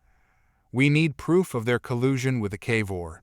We can't expose the truth unless we have something solid to show." As we prepared for the mission, my mind raced with possibilities. What if the Alliance turned us in? What if they decided we were the real threat? But we had no choice. We needed to take that risk. The Alliance ship, the Pioneer, loomed before us, a ghost of our former unity. It had been freshly captured, the crew either scattered or dead, and now it was our ticket into the heart of the betrayal. We docked quietly, the Dauntless's systems shielding us from detection as we boarded. I led the small team, Hale, Mercer, and Dr. Aldwin, whose medical skills would be invaluable if things went sideways. Once inside, the sterile corridors felt like a mausoleum, empty and silent. I held my breath, scanning for any signs of life. It was eerily quiet, the hum of machinery the only sound. "Stay sharp," I whispered. "We have no idea how many crew members might still be lurking around." As we made our way through the ship, I couldn't shake the feeling that we were being watched.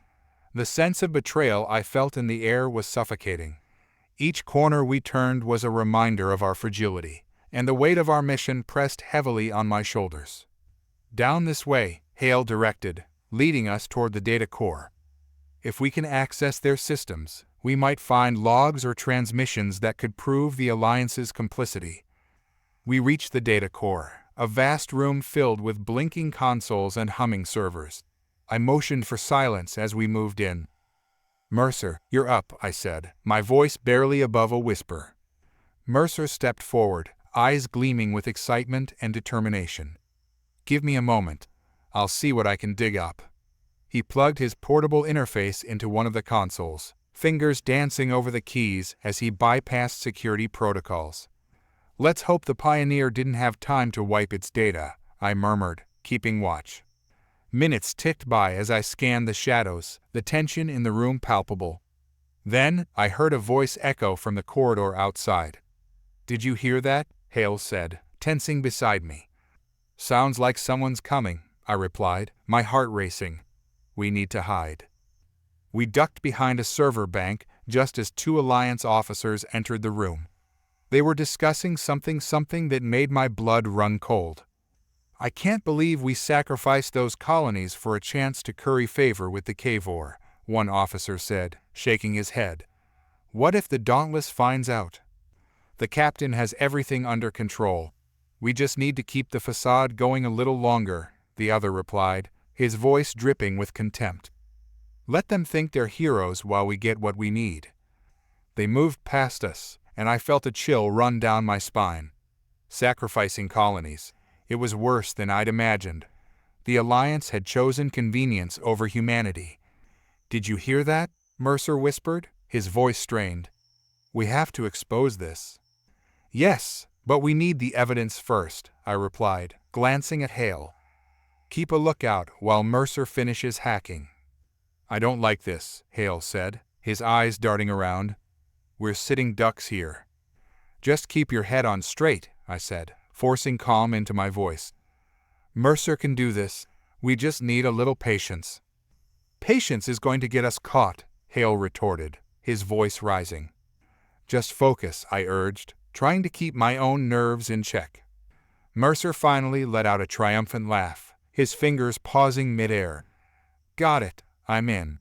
Let's see what secrets this ship is hiding." His screen filled with streams of data as he navigated through the Alliance's database. But before we could breathe a sigh of relief, alarms began to blare throughout the ship. "Damn it," I shouted, adrenaline spiking. "They know we're here." "Keep working, Mercer," I commanded. "We need those files." "I'm trying," he shouted back, panic creeping into his voice as he typed furiously. "They've locked down the system." "Damn it," I cursed. "Hale, we need to hold off whoever's coming. Aldwin, stay with Mercer and make sure he gets what he needs." Hale nodded, moving to the door, his weapon drawn. "I'll keep watch." As Hale positioned himself at the door, the sound of heavy footsteps echoed through the corridor, growing closer. The officers from earlier must have raised the alarm. I could hear their voices growing louder, panic in their tone. "Get a security team down here," one of them yelled. "The Dauntless crew is on board." My heart raced as I turned back to Mercer, who was still locked in his battle with the system. "How much longer?" I asked, knowing full well that every second counted. "Just a few more minutes," he said, sweat beading on his forehead. "If I can just—" The door to the data core slammed open, and Hale fired a warning shot, causing the officers to freeze. "Get back," he shouted, aiming at the nearest officer. "Or I'll put you down." The officers raised their hands, but I knew it wouldn't be long before reinforcements arrived. "We don't have time for this," I said, my voice low and urgent. "Hale, hold them. Mercer, we need that data." "I'm almost there," Mercer replied, his eyes locked on the screen. "Just do it," I snapped, frustration boiling over. I glanced at Hale, who was clearly struggling to maintain control of the situation. "I can't hold them much longer," Hale yelled, glancing back at me. "There are more coming." "Mercer," I shouted again, feeling the walls close in around us. Just then, a massive explosion rocked the ship, sending us sprawling to the ground. The overhead lights flickered as the alarms blared louder. "What the hell was that?" Hale shouted, trying to regain his footing. "I don't know, but we need to move," I yelled, adrenaline pumping through my veins. Mercer's screen blinked with the data he had managed to extract. "I've got the evidence," he shouted, stuffing the portable drive into his pocket. "Let's go." "Cover us," I commanded Hale as we scrambled to our feet, urgency propelling us forward. Just then, more officers stormed into the room, guns drawn. "Stop right there," one of them shouted. "Surrender." I didn't hesitate. "Run," I yelled, bolting for the door. Hale fired off several rounds, forcing the officers to duck for cover. We dashed through the narrow corridor, the ship vibrating underfoot as more explosions rocked the Pioneer. "This way," I shouted, leading the way toward the aft of the ship. We needed to find a way back to the Dauntless before it was too late. As we navigated the chaos, I could feel the tension in the air, thick with distrust. The recent loss of trust was palpable, and every glance exchanged between crew members seemed to carry a weight of suspicion. "Did you hear that?" Hale whispered as we paused behind a bulkhead. "What if one of us is a spy?" "Not now," I snapped, irritation bubbling to the surface. "We need to focus on getting out of here alive." "I'm just saying," Hale pressed. "There's too much at stake, Riker. If we can't trust each other, then—" "Trust will have to wait until we're out of this mess," I shot back. "Right now, our survival is what matters." Dr. Aldwin, who had been silently observing, finally spoke up. "What if we're walking into a trap? The Alliance has eyes everywhere." "We don't have the luxury of paranoia right now," I retorted, knowing I was losing my cool but unable to help it. As we moved deeper into the ship, I couldn't shake the feeling that Hale might be right. What if someone was playing both sides? It would explain the sudden chaos and the ease with which they had infiltrated our plans. We reached a maintenance shaft, the only way back to the docking bay. The air was thick with smoke and the acrid scent of burning metal. I led the way, feeling the heat radiating from the walls as we crawled through the narrow space. "Keep it down," I hissed, glancing back to see Mercer sweating and breathing heavily. "We're almost there." Hale followed closely behind, his weapon drawn and ready. "This isn't just about survival anymore, Riker," he said quietly. "We have to expose the truth." "I know," I replied, my heart heavy with the weight of our mission. "But first, we need to get back to the Dauntless." Just as we neared the exit, another explosion rocked the ship, and the maintenance shaft shook violently. I barely managed to keep my footing, but Hale stumbled, nearly losing his grip. "Damn it," he cursed, gritting his teeth as he fought to regain his balance. "Move it," I shouted, adrenaline coursing through me as I pushed forward. I could hear the shouts of Alliance officers in the distance, their pursuit relentless. Finally, we reached the docking bay, but the scene before us made my heart drop. The Dauntless was surrounded by Alliance ships, and it was clear they were preparing for an attack. "Now what?" Hale asked, fear creeping into his voice. "Mercer, can you access the ship's systems from here?" I asked, desperate for a solution. "I'll try," he shouted, plugging in his device to the nearest console. "Make it quick," I urged, scanning the area for any sign of escape. As Mercer worked, I felt a cold chill run down my spine. The pressure of betrayal hung over us, and I couldn't shake the feeling that we were running out of time. With a final frantic keystroke, Mercer shouted, "I'm in. I can disable their systems." "Do it," I ordered, adrenaline surging as the Alliance officers drew closer. He started typing furiously, the screen flickering with lines of code. "I just need a few more seconds." "Less talking, more doing," I barked, watching the officers advance, their weapons raised and ready. "Almost there, got it?" Mercer exclaimed, and suddenly, the lights in the docking bay flickered before going dark. The sound of blaring alarms filled the air, followed by the panicked shouts of the Alliance crew as their systems failed. "Now," I shouted, leading Hale and Aldwin toward the Dauntless.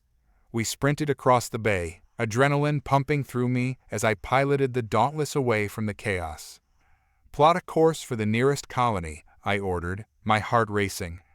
"We need to regroup and plan our next move."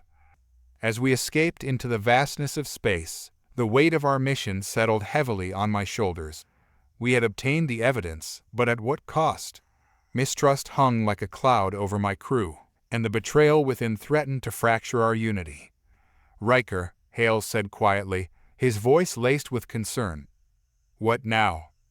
I took a deep breath, feeling the enormity of our situation. "Now, we expose the truth.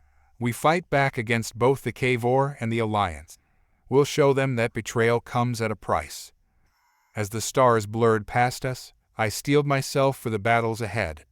We had survived the shadows of betrayal, but the fight was far from over.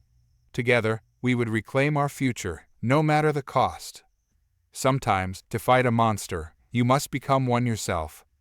It was a phrase that rattled in my skull as I stood on the bridge of the Dauntless, gazing out at the vast, star-speckled expanse of space. We had just come off the heels of a successful operation against the Kavor, but the bitter taste of our victory lingered in my mouth. We weren't just fighting a war anymore. We were losing ourselves in the process. The evidence we had gathered was damning. The Alliance had been in bed with the Kavor, selling out colonies and lives for a shot at peace that would never come. We had allies, if you could call them, that in the form of rogue factions who had their own scores to settle. I was left with the sobering realization that our next move would push us further down a path I wasn't sure we could return from. "Captain, we're ready for the jump," Hale said, snapping me from my thoughts.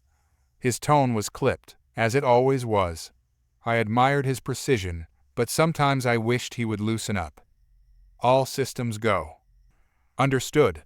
Let's move," I replied, my voice steady, but internally, I felt like I was teetering on the edge of a precipice. As we engaged the warp drive, I stole a glance at the crew. They were resolute, eyes sharp with determination. But beneath the surface, I sensed an undercurrent of doubt.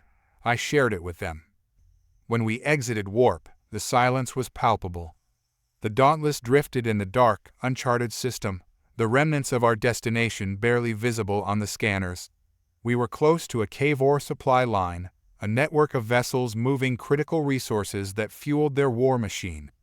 This was our target, and the stakes couldn't be higher. "Captain," Mercer said, tapping furiously at his console, "I've analyzed the supply chain. We have a narrow window to hit them before they regroup. We need to act now." "Let's do it, then," I said, taking a deep breath. "Prepare the attack sequence." The crew moved with a sense of urgency. Mercer was a whirlwind of energy, his unconventional methods both a blessing and a curse. I trusted him, but each time he pushed the boundaries, I felt a weight on my conscience. We were standing on a line, and I wasn't sure how much longer we could dance along it. As we maneuvered closer, I couldn't shake the feeling that we were being watched. I leaned closer to the viewscreen, scanning for any sign of Kavor ships.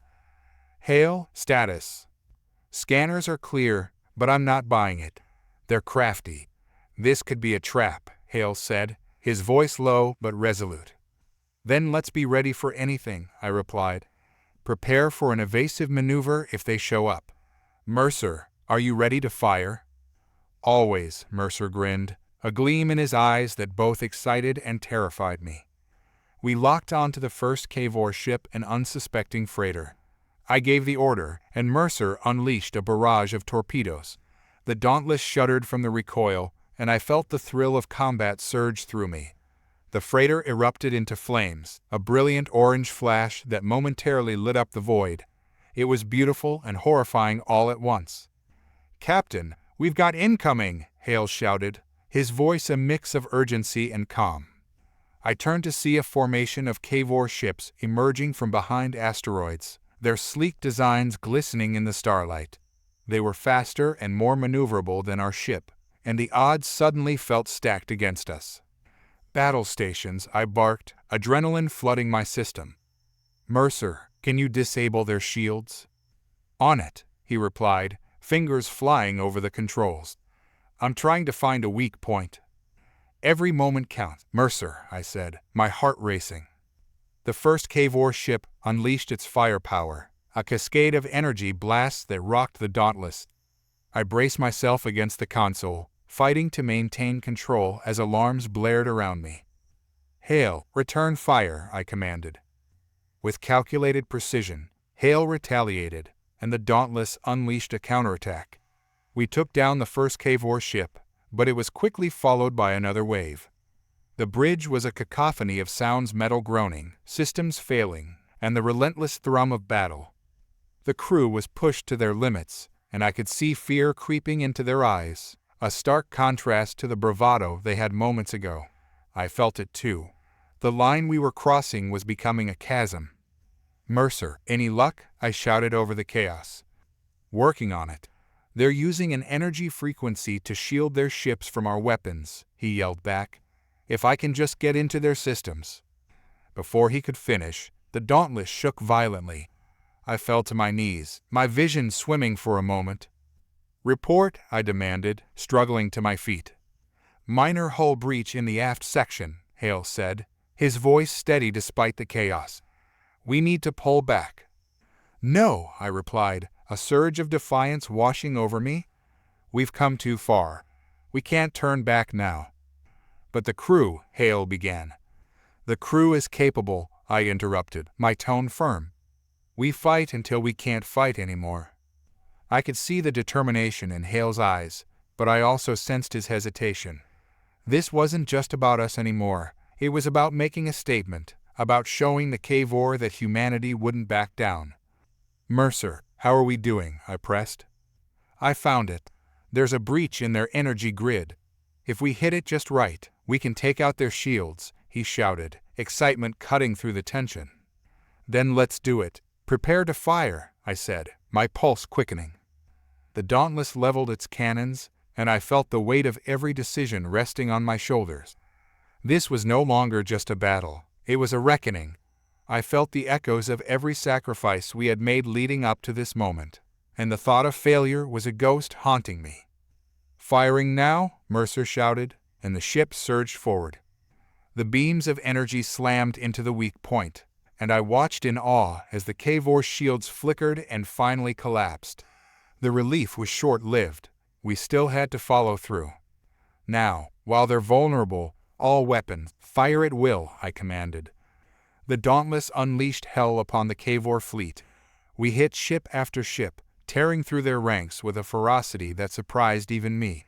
I could see the crew rallying, their fear replaced by exhilaration. But with every success, the cost grew heavier. The cave war retaliated with equal force. We were outnumbered, and I could see crew members being thrown against walls, alarms blaring, and sparks flying from damaged consoles. Dr. Aldwin, report, I called out, knowing he was treating the injured in the medical bay. 2 crew members down. Captain, I'm doing my best to stabilize them, he shouted back, his voice strained. Keep them alive, I replied, my heart racing. Each loss felt like a knife twisting deeper into my gut. We were crossing a line into darkness, and I wasn't sure we'd ever find our way back. In the midst of the chaos, Hale was at his post, relaying orders and keeping the ship steady.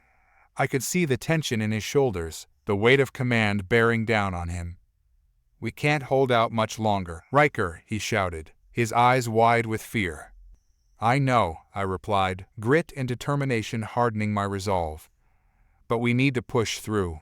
We're close to crippling their supply line. As we pressed on, I could feel the tide turning. The cave war were faltering. Mercer's ingenuity had given us an edge, and our relentless assault was paying off. But the cost was too high. I watched as another crew member went down, a fiery explosion consuming their station.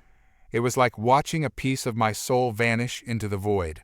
I could hear Aldwin screaming over the comms, trying to save lives, while we were out here making more casualties. Captain, Hale shouted, pulling me from my thoughts. We need to fall back. We can't keep this up. I clenched my jaw, the internal conflict tearing at me. I had to make a choice, and it was a choice that would define who we were. One more run. We'll cripple their supplies, and then we can regroup. Hale looked like he wanted to argue, but he knew there was no turning back. Captain. I turned back to the view screen, determination flooding my veins. We were going to finish this, and we were going to do it together. The Dauntless surged forward, and I felt the weight of every crew member behind me, pushing us onward.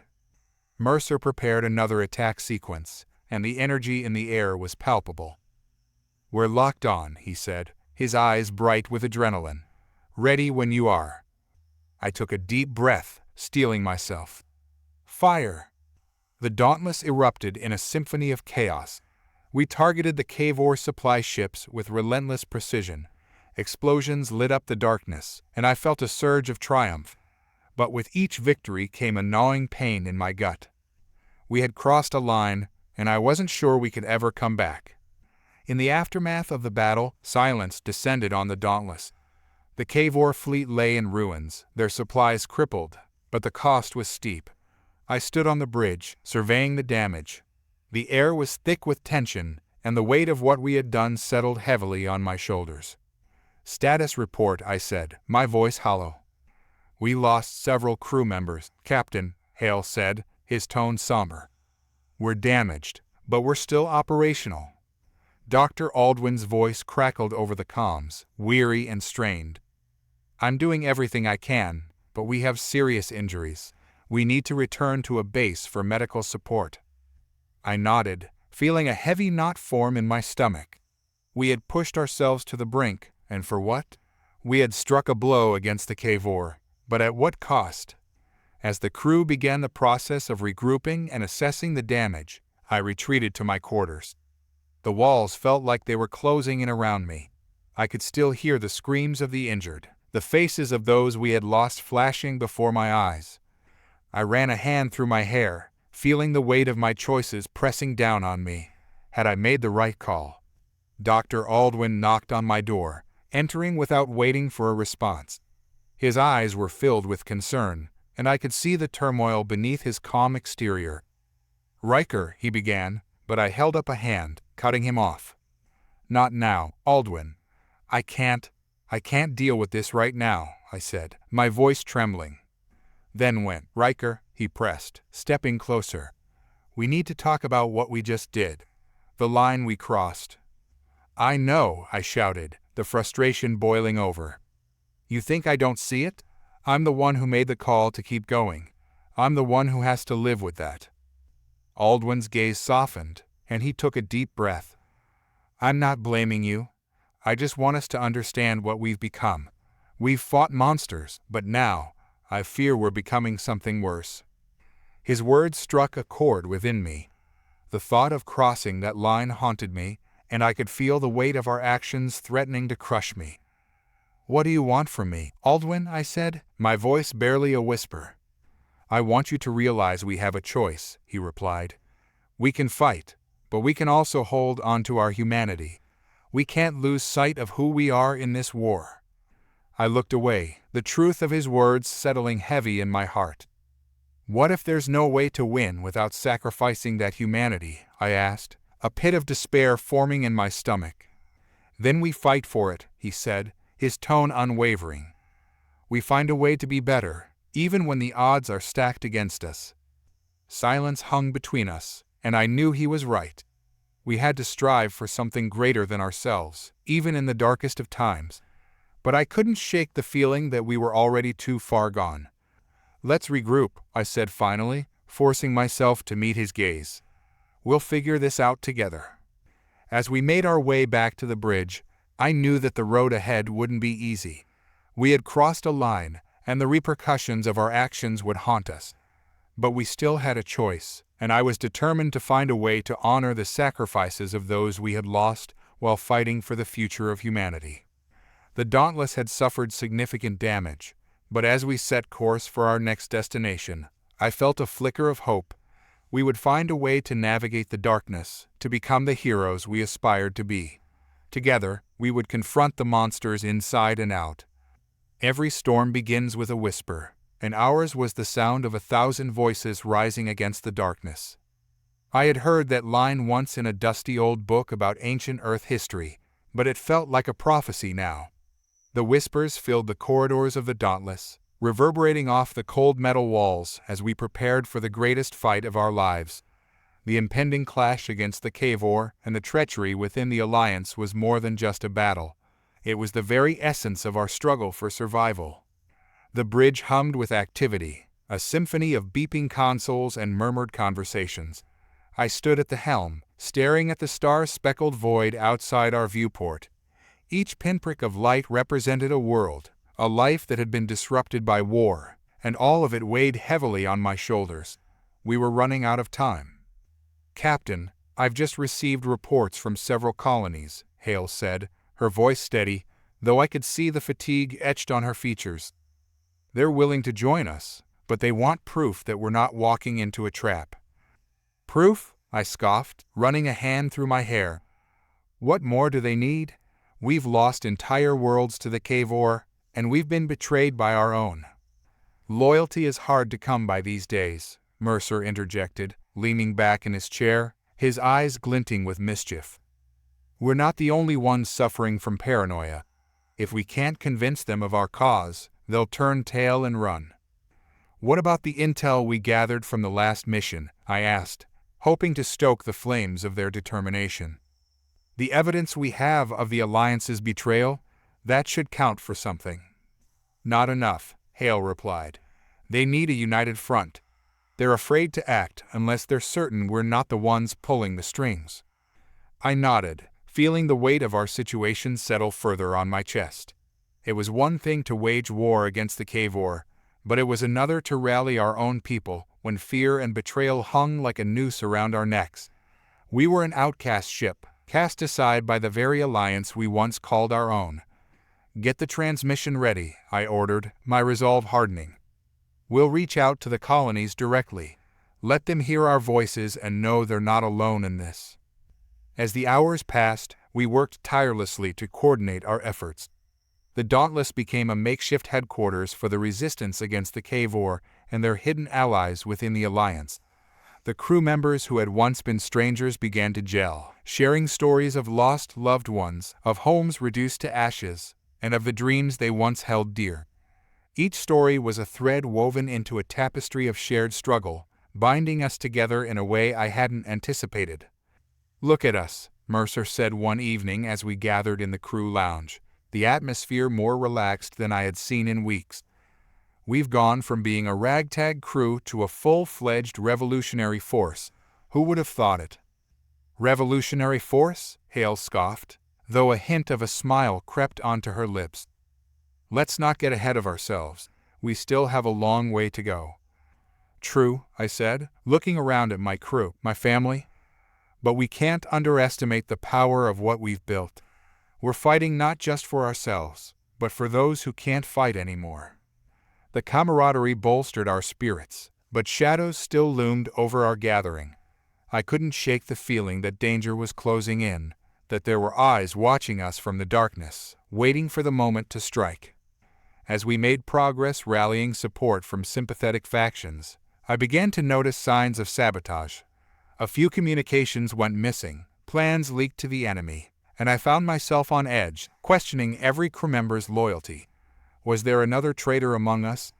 The Alliance's grip on power was slipping, and desperation could drive anyone to betray their own. "Riker, I found something," Mercer said one afternoon, his face unusually serious. "One of our secure transmissions was intercepted. Someone on board is feeding information to the Alliance." The knot in my stomach tightened. "What do you mean? You're sure?" "Positive. I tracked the signals, and they were rerouted through our systems. We have a mole," he confirmed, his voice low and urgent. "Damn it. We can't let them sabotage our efforts now." "We're so close," I said, feeling frustration build within me. "We need to confront the crew," Hale suggested. "We can't let this go unchecked." The thought of exposing a traitor made my skin crawl. What if I accused the wrong person? The crew had become family, and the possibility of betrayal gnawed at me like a dark beast. But we had no choice. The fate of humanity hung in the balance, and I couldn't allow fear to dictate my actions. We gathered the crew in the mess hall, the air thick with tension. I stood at the front, my heart pounding in my chest as I surveyed the faces before me. Each one was a reflection of courage and resilience, but now I saw uncertainty lurking behind their eyes. "I'm sure you've all sensed that something is off," I began, my voice steady. "We've been sabotaged from within, and we need to root out the traitor before it's too late." A murmur spread through the crowd, a mix of disbelief and anxiety. Hale stepped forward, her eyes sharp. "We need to know who can be trusted. If anyone here has any information about what's been happening, now is the time to speak up." "Come on, Hale. Don't turn this into a witch hunt," Mercer chimed in. "We're all in this together. Accusations will only tear us apart." "I'm not accusing anyone," she shot back. "I'm trying to protect us. We have a mission to complete, and I refuse to let one traitor jeopardize everything we've fought for." The arguments began to escalate, voices rising as fear transformed into anger. I raised my hand to quiet them, desperation clawing at my throat. "Listen, we're all here because we believe in something bigger than ourselves. We need to confront this together. I'm asking you to trust each other as we work through this." Just then, a familiar voice cut through the chaos. "What if the traitor is one of us?" It was Aldwin, his brow furrowed as he stepped forward. "We've all lost so much. What would drive someone to betray their own?" "I know this is hard," I said, locking eyes with Aldwin. "But we can't let fear divide us. We have to trust one another, or we will fail. I need your commitment to this mission, to each other." Gradually, the anger began to dissipate, replaced by a shared determination to find the mole among us. The whispers of betrayal lingered, but so did the bonds we had forged. It was enough to hold us together for now. As we redoubled our efforts to prepare for the upcoming assault on the Cavor, I couldn't shake the feeling that time was slipping away. The traitor's identity hung over us like a shadow, threatening to tear us apart at any moment. Days turned into restless nights filled with planning and anticipation. The crew worked tirelessly, each person pouring their energy into perfecting our strategy. But every time I caught someone's eye, I wondered, were they loyal, or were they playing a double game? It was during one of these restless nights that I received a message from an old ally, a fellow captain who had managed to gather intelligence from the Alliance. He wanted to meet. I understood that this could be a trap, but the risk felt necessary. The meeting was arranged on a nearby planet, hidden from prying eyes. I gathered a small team, Hale and Mercer by my side, as we took the Dauntless to the meeting spot. The atmosphere was tense, and I felt the weight of our mission pressing down on us. Upon landing, we stepped into the dense foliage of a nearby forest, the air thick with humidity. My heart raced as we approached the rendezvous point, a clearing illuminated by the faint light of distant stars. It felt like stepping into a lion's den. "Stay alert," I instructed, scanning the shadows for any signs of danger. This could be a setup. Hale nodded, her grip tightening on her weapon.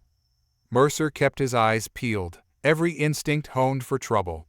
It was a dance of anticipation, one we had rehearsed too many times. As we entered the clearing, I spotted my contact, Captain Niles, a veteran of the Alliance with a reputation for honesty. He looked just as weary as I felt, his face lined with the burdens of war. "Riker," he said, nodding in acknowledgement. "I'm glad you made it." "Cut the pleasantries, Niles. What do you have?" I asked, my impatience bubbling to the surface. Niles hesitated, glancing around as if checking for spies. "I've discovered something alarming. The Alliance has been working with the Cavor more closely than you can imagine. They're planning a major offensive, one that will leave outer colonies vulnerable." "What about our efforts?" Hale pressed, stepping forward. "We're trying to rally the colonies against them." "They won't support you unless you can provide irrefutable proof," Niles replied, his voice low.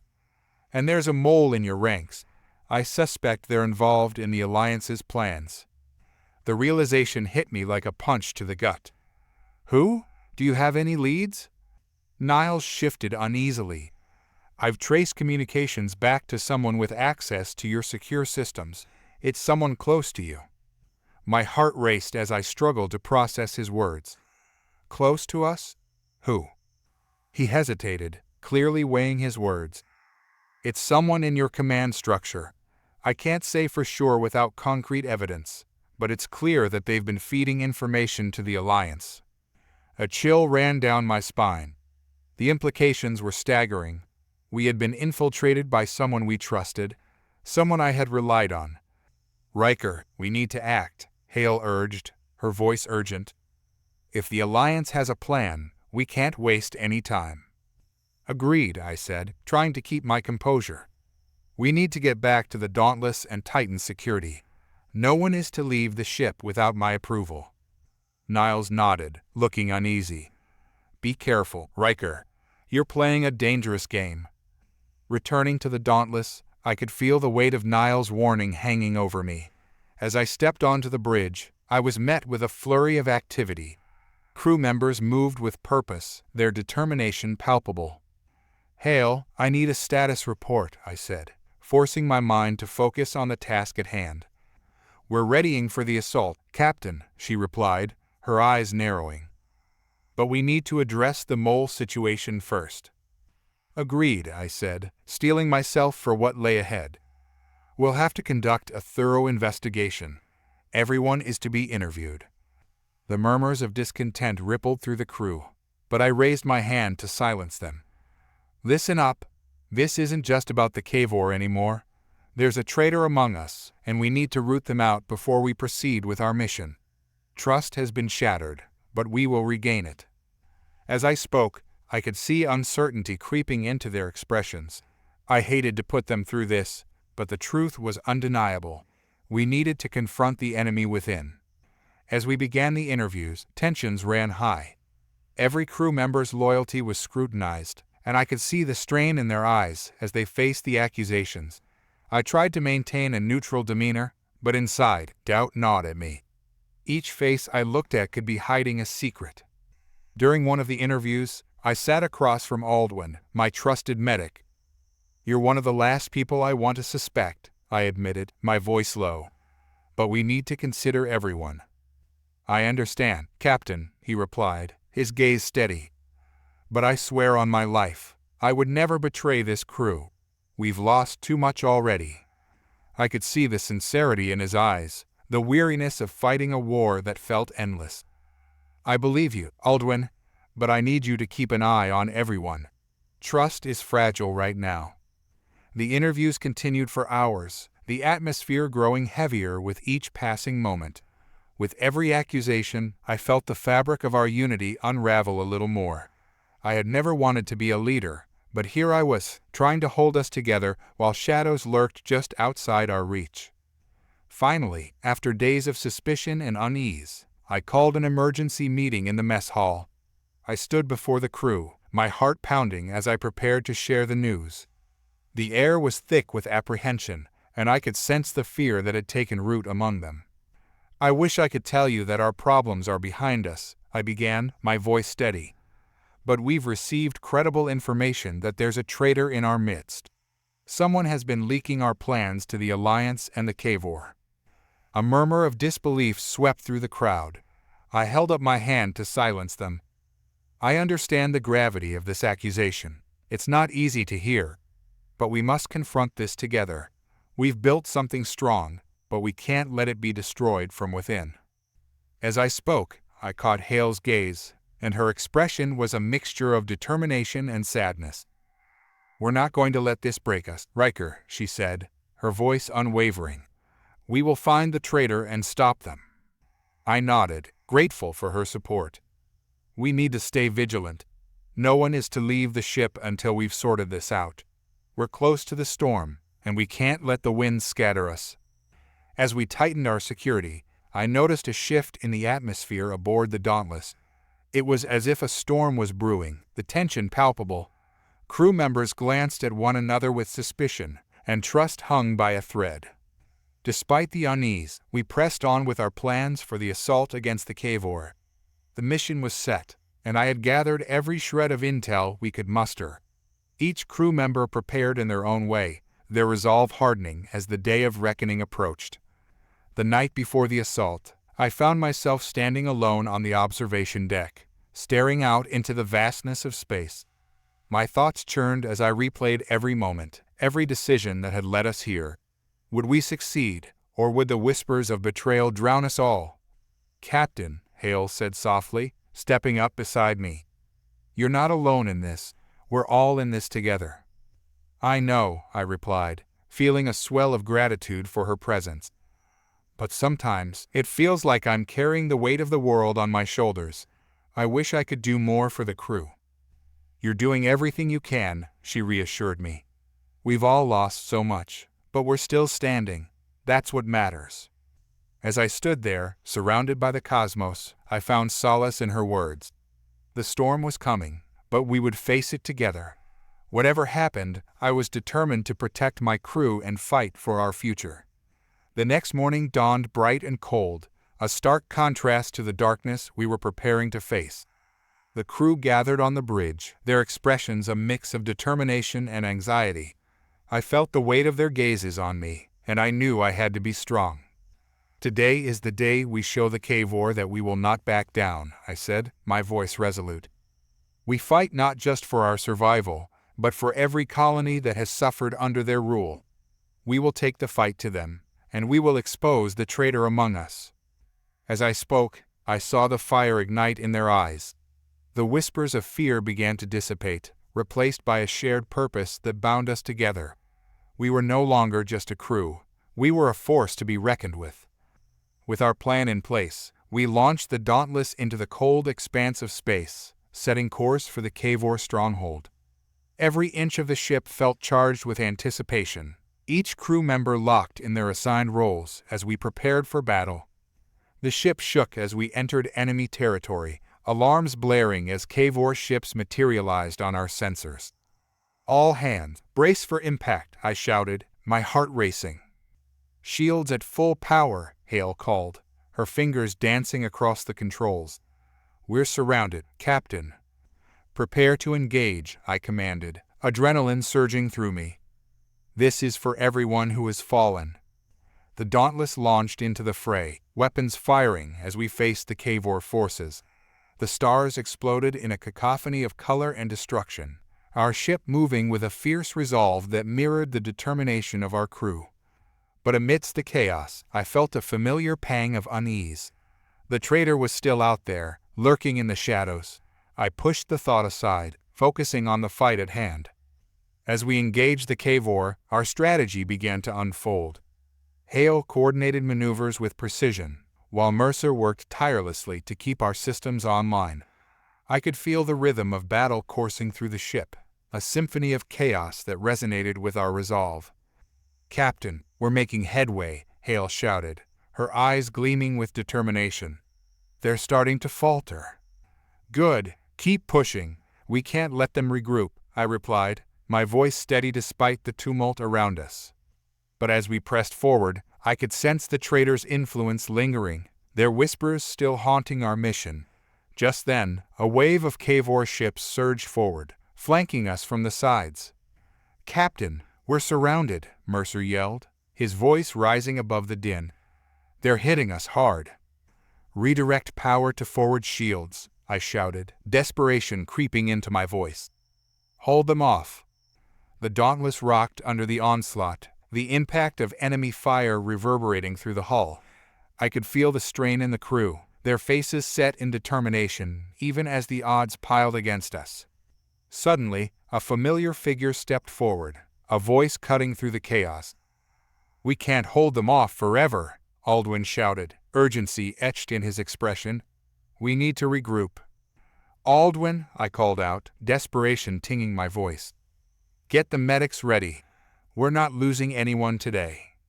Just as I spoke, a blinding flash erupted from the enemy ship, a massive explosion that sent shockwaves through the Dauntless. I stumbled, grabbing the console to steady myself. "Status report," I barked, adrenaline coursing through me.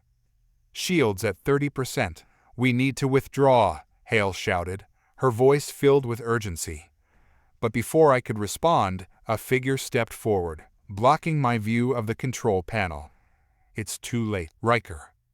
The words sent a chill down my spine, and I turned to face the figure. The realization hit me like a thunderbolt.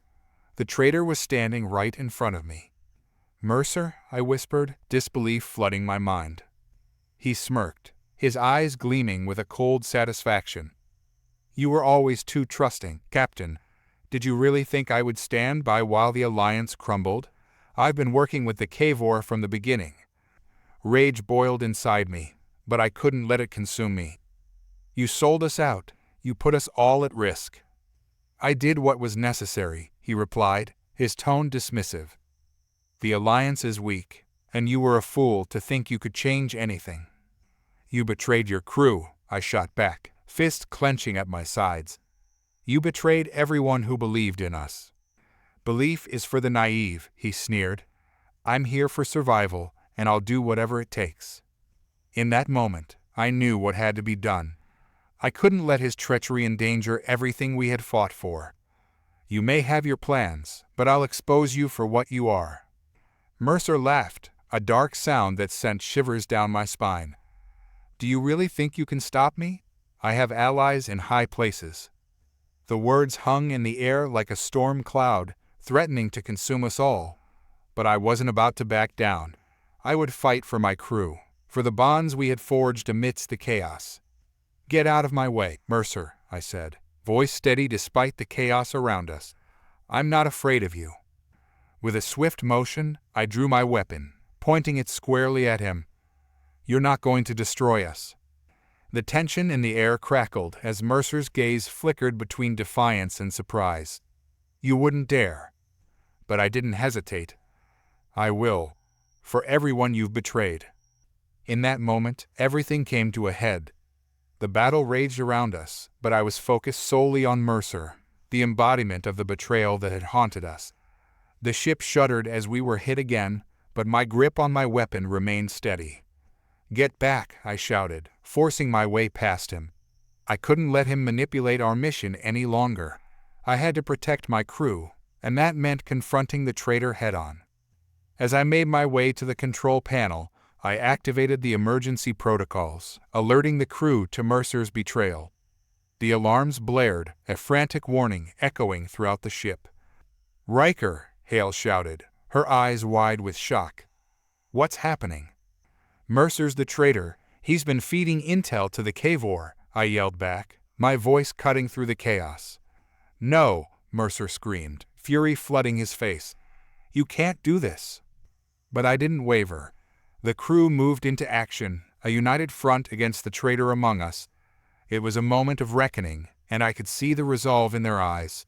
We were no longer just fighting against the Cavor. We were fighting for our lives, for our unity. As Mercer made a desperate move to flee, I lunged forward, determined to stop him. The ship rocked again, but the crew rallied, creating a wall of defense against the chaos. "Stop him!" I shouted, and my crew surged forward, apprehending Mercer before he could escape. "Riker, you'll regret this," he spat, fury mingling with desperation. "You have no idea what you're doing."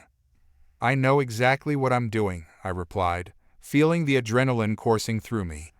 "We're taking back our ship." With Mercer restrained, I returned to the control panel, rallying the crew to focus on the battle outside. The Cavor were still pressing, but now we had an advantage. I directed our forces, coordinating maneuvers as we pushed back against the enemy. The tide of battle shifted, and I could see the determination in the faces of my crew. We had faced darkness together, and now we were rising to meet the storm. As the Dauntless charged forward, we unleashed our weapons, striking down the Cavor ships with a fury that echoed our resolve. Every blast was a declaration of our unity, a reminder that we would not be broken. And then, amidst the chaos, I saw something that made my heart soar. The Alliance ships, once our enemies, were now rallying to our side. The rebellion we had ignited was spreading like wildfire, fueled by the betrayal that had threatened to tear us apart. "We're not alone," Hale shouted, her voice filled with triumph. "They're joining us." In that moment, I felt a surge of hope. The storm was still raging, but we had allies by our side. Together, we would confront the Cavor and reclaim our future. As the battle raged on, I couldn't shake the feeling of finality that hung in the air. The storm had arrived, and we were standing at the eye of it, ready to face whatever came our way. The fight continued, each crew member pouring their hearts into the battle. The Dauntless moved with purpose, our resolve hardening as we pressed forward, the Cavor ships crumbling under our assault. I could feel the adrenaline coursing through me, the exhilaration of fighting alongside my crew. Every moment was a reminder of the sacrifices we had made, and I was determined to honor that.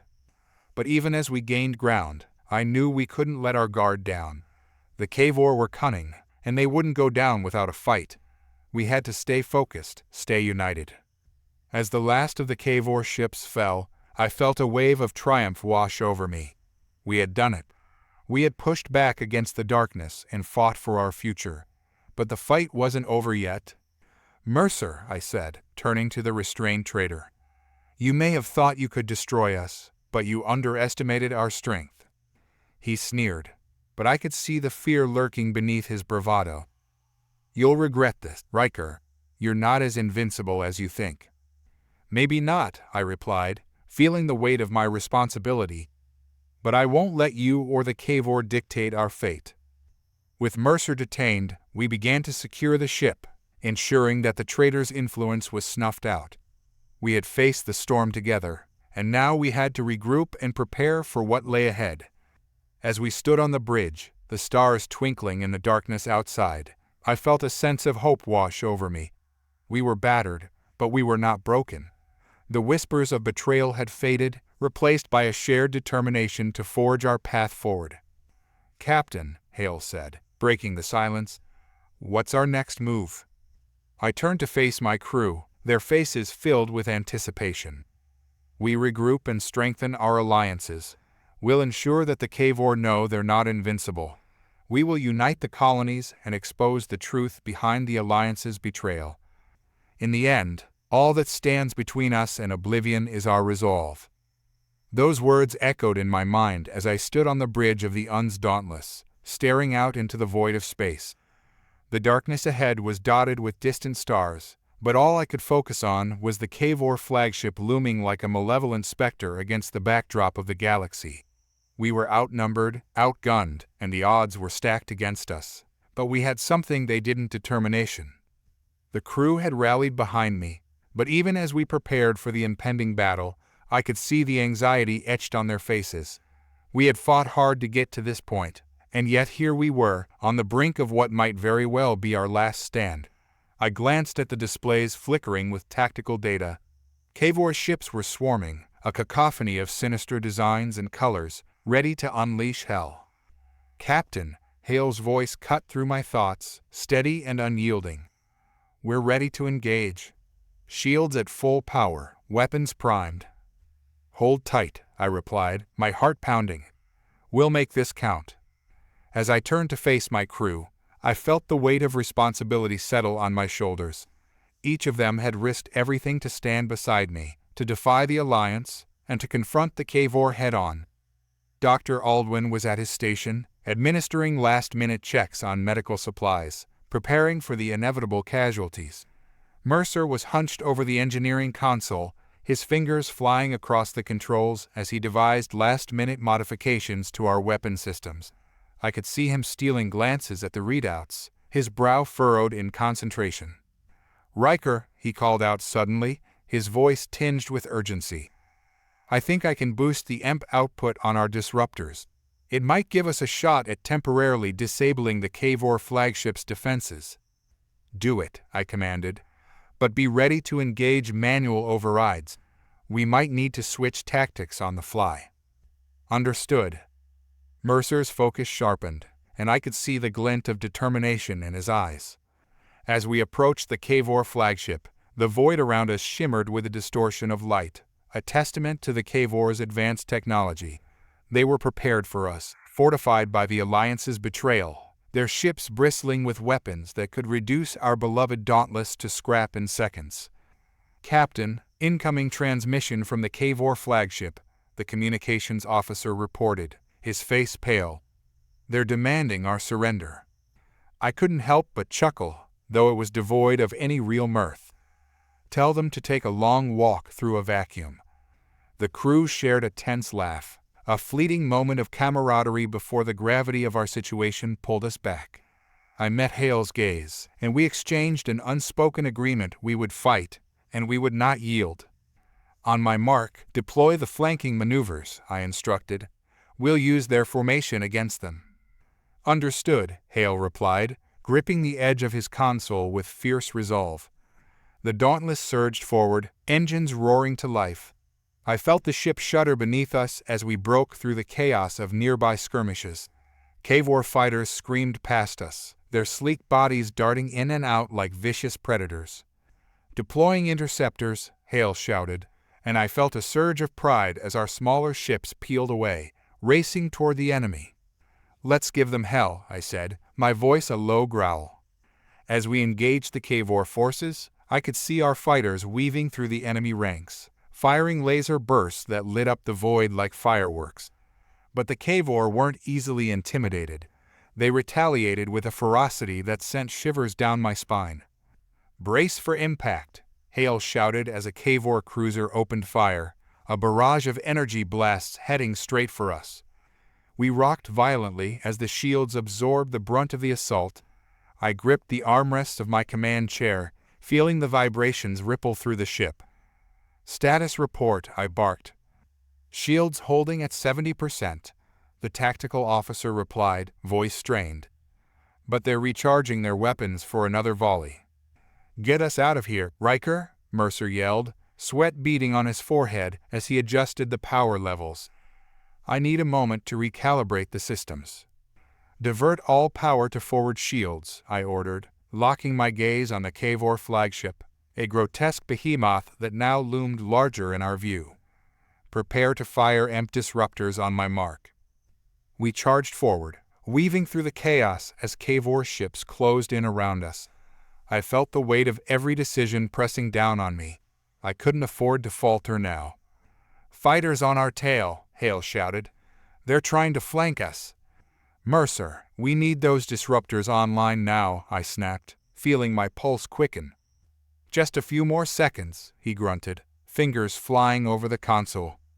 Captain, enemy vessels are breaking off, the tactical officer reported. They're targeting our flanks. Not for long, I growled, determination flooding my veins. Hale, prepare for evasive maneuvers. We need to get to that flagship before they regroup. As we hurtled toward the K-4 flagship, I steeled myself for what lay ahead. We had come too far to turn back now. The Dauntless plunged into the heart of the battle, my heart racing as I took in the madness surrounding us. Explosions lit the darkness, and the screams of dying ships filled the void. Now, I shouted, and Mercer hit the switch. The Dauntless trembled as our EMP disruptors fired, sending a wave of energy rippling through space. The K-4 flagship shuddered as our attack struck home, its shields flickering before they collapsed. Direct hit, Mercer cheered, adrenaline surging through him. We're in, let's finish this. Target their main reactor, I commanded, feeling the tide of battle shift in our favor. The Dauntless surged forward, weapons blazing as we opened fire on the K-4 flagship. But just as victory seemed within our grasp, the alarms blared again, and the bridge was rocked by another violent jolt. Captain, we're taking fire from the K-4 support ships, Hale shouted, gripping his console. They're regrouping. Reinforcements incoming, the tactical officer warned. More K-4 vessels are entering the system. I cursed under my breath. The battle was far from over. Mercer, we need to shield the aft. Prepare for a counteroffensive. Diverting power now, Mercer replied, sweat glistening on his brow. The Dauntless swerved, and I felt the ship respond, its engines roaring as we repositioned to face the incoming threat. Dr. Aldwin, prepare medical teams for triage, I barked, knowing that the worst was yet to come. Aye, Captain, he replied, voice steady despite the chaos. We're ready for whatever comes. The K-4 forces closed in, a wall of teeth and fury, their weapons firing in unison. We can't hold this line, Hale shouted, his voice strained. They're overwhelming us. Hold steady, I roared, defiance swelling in my chest. We will not break. Our weapons fired relentlessly, each shot a desperate cry for survival. I watched as our interceptors engaged the cave war fighters, a violent dance of death unfolding outside our viewports. Explosions illuminated the dark void, and I gritted my teeth, praying that our sacrifice would be worth it. Suddenly, I caught movement on my screen. A cave war cruiser, larger and more menacing than the rest, was moving to flank us. "Hail! Target that cruiser," I yelled, pointing at the screen. "Switching weapons now," Hale grunted, fury etched on his face. As the cruiser moved into position, we unleashed a torrent of fire. Our shots struck true, and the ship exploded in a brilliant flash of light. But the victory was short-lived. The remaining cave war forces surged forward, relentless in their pursuit. "Status report," I shouted, my heart pounding in my chest. "Shields holding at 30%, the tactical officer replied. "Hull integrity is failing." "Get those shields back up," I commanded. "We need every ounce of power we can muster." Just then, a familiar voice crackled through the comms. "Riker, we've got incoming support." It was Commander Hayes, leading a squadron of rebel fighters who had answered our call for help. Hope surged within me, igniting a fire I thought had been extinguished. "Commander Hayes, it's good to see you," I shouted over the comms. "We could use all the firepower we can get." "We're on our way," Hayes replied, his voice steady. "Let's turn the tide together." As the rebel fighters joined the fray, the cave war forces suddenly found themselves outmatched. The tide of battle shifted, and I felt a renewed sense of purpose coursing through me. "Now's our chance," I roared, gripping the controls. "Let's finish this once and for all." With the support of our newfound allies, we pressed forward. The Dauntless charged into the heart of the cave war formation, our weapons blazing. Explosions erupted around us as cave war ships fell under the relentless assault. But as we fought, I couldn't shake the feeling that something darker was at play. The cave war flagship loomed ahead, and I felt the familiar twinge of unease as we moved closer. I could sense that the true battle was not just against the enemy ships, but against the betrayal that had brought us to this point. "Riker, look out!" Hale shouted, and I barely had time to react before a cave war ship fired a devastating shot at our flank. The Dauntless rocked violently as the blast hit us. Alarms blared, and I struggled to keep us steady. "Status," I shouted, trying to regain my focus. "Shields at 15%, the tactical officer gasped, panic creeping into his voice. "We're losing hull integrity." "Hold together, Dauntless," I roared, feeling the ship shudder beneath me. "We're not done yet." With a final push, we barreled toward the cave war flagship. My heart raced as I engaged our weapons one last time. "Target their main reactor," I shouted, determination flooding my veins. "Firing," Hale shouted, and the Dauntless unleashed a final barrage of fire. The shot struck home, and the cave war flagship erupted in a cataclysmic explosion. For a moment, I felt a wave of triumph wash over me. We had done it. We had dealt a crippling blow to the cave war fleet. But then, as I turned to celebrate with my crew, I saw him, the high-ranking traitor who had betrayed us all along. He stood on the view screen, a smirk plastered across his face as chaos erupted around him. "Did you really think you could win?" he sneered, his voice dripping with disdain. "The cave war are not our only allies. You are merely pawns in a much larger game." My blood ran cold as the realization struck me. We had been played from the beginning. The betrayal ran deeper than we had ever imagined. "Get him off my screen," I shouted, rage boiling within me. But before I could process what was happening, the Dauntless rocked again. We were under attack from within. Cave war soldiers had infiltrated our ranks. "Captain, we've got boarding parties," Hale shouted, his voice frantic. "Dr. Aldwin," I roared, "we need to protect the med bay. They can't have access to our medical supplies." "Aye, Captain," Aldwin replied, his eyes fierce with determination. As the cave war soldiers stormed the bridge, chaos erupted. My crew fought valiantly, but I could see the fear in their eyes. We had come so far, and now, at the precipice of victory, It felt like everything was slipping away. "Mercer, seal the bulkheads," I commanded, trying to keep my focus amidst the chaos. "We can't let them take over." "On it," Mercer grunted, his fingers flying across the controls as he activated the ship's defenses. The doors slammed shut, sealing off the Cavor soldiers. I breathed a sigh of relief, but it was short-lived. We were still in the midst of a battle, and the Cavor forces outside were relentless. "Reinforcements are en route," Hale shouted, "but we need to hold them off until they arrive." With adrenaline coursing through my veins, I grabbed my blaster and rushed to the front lines. My crew fought bravely, each of us driven by the desire to protect our home, our family. We couldn't let the Cavor take everything from us. The sounds of blaster fire echoed in my ears as we pushed back against the invaders. Each moment felt like an eternity, but we held our ground, refusing to let the darkness engulf us. Finally, after what felt like hours, the rebel fighters broke through, their voices rising in a triumphant roar. "We're here," Hayes shouted, and I felt a rush of relief.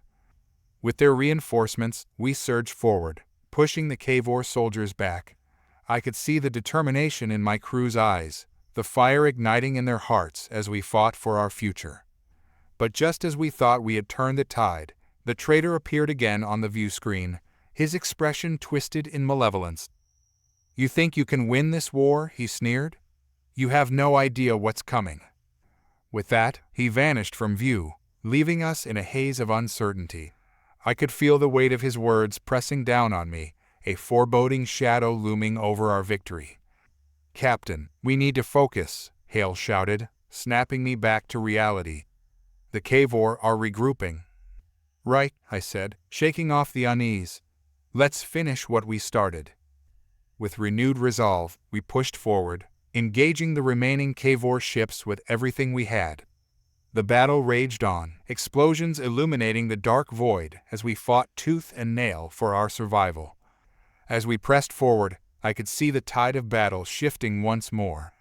The Cavor flagship had taken heavy damage, but they were still fighting back with a vengeance. "Dr. Aldwin, prepare the medical teams," I shouted as we suffered more casualties. "We're not done yet." "Aye, Captain," he replied, his eyes focused and determined. With every blast fired, every ship destroyed, I felt the weight of our sacrifices pressing down on me. We had come so far, but at what cost? Finally, as we closed in on the Cavor flagship, I felt a surge of determination course through me. We would not let their betrayal go unanswered. "Prepare for the final assault," I commanded. "All power to weapons." The Dauntless surged forward, our weapons blazing as we unleashed a final barrage on the Cavor flagship.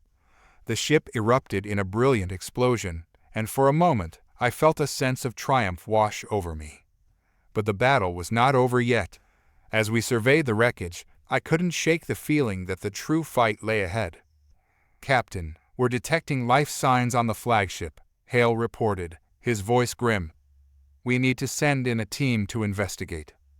"Prepare a boarding party," I said, my mind racing. "We need to find out what's really going on here." As we moved toward the wreckage, my heart pounded in my chest. The air was thick with tension, and I could feel the weight of our mission pressing down on me. With a small team, we boarded the remnants of the Cavor flagship, weapons drawn. The corridors were eerily quiet, the silence hanging heavy in the air. "Stay alert," I warned, glancing at my crew. "We don't know what we're walking into." As we moved deeper into the ship, I felt a sense of dread wash over me. The Cavor had always been a formidable foe, but now it felt like we were stepping into the heart of darkness. Suddenly, we came across a control room, the screens flickering with data. I stepped forward, my heart racing as I accessed the terminal. "What the hell is this?" I murmured, scrolling through the information. My stomach sank as I realized the truth. The Cavor had been using the Alliance's technology against us, enhancing their capabilities in ways we hadn't imagined. But even more chilling was the knowledge that the traitor had orchestrated it all. "Captain, we need to get this information back to the Dauntless," one of my crew members urged. "This could change everything." Agreed, I replied, a fire igniting in my chest. Let's move. As we made our way back, I could feel the weight of our discoveries pressing down on me. The Alliance's corruption ran deeper than we had ever imagined, and now we had the evidence to prove it. Once back on the Dauntless, I transmitted our findings to the fleet, knowing that this information could turn the tide of the war. But as we prepared to regroup, I couldn't shake the feeling of impending doom. The traitor's words echoed in my mind, a haunting reminder of the battle yet to come. "Captain, we've got incoming ships," Hale shouted, his voice tense. I felt a surge of dread as I turned to face the view screen. The Cavor were regrouping, and they were not alone. More ships appeared on the horizon, their ominous silhouettes growing larger as they approached. "Rerouting power to shields," Mercer shouted, his fingers flying across the console. "Brace for impact," I barked, my heart racing as we prepared for another fight. The Cavor ships bore down on us, and I could feel the heat of battle igniting once more.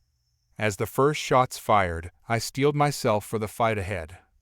With every blast fired, every ship destroyed, I felt the weight of our sacrifices pressing down on me. We had come so far, but at what cost? But even in the chaos, I knew that we had something worth fighting for. We had forged a legacy of hope, and we would not let it be extinguished. With a fierce determination, I rallied my crew, knowing that together we would face whatever lay ahead. The battle was far from over, but we were ready.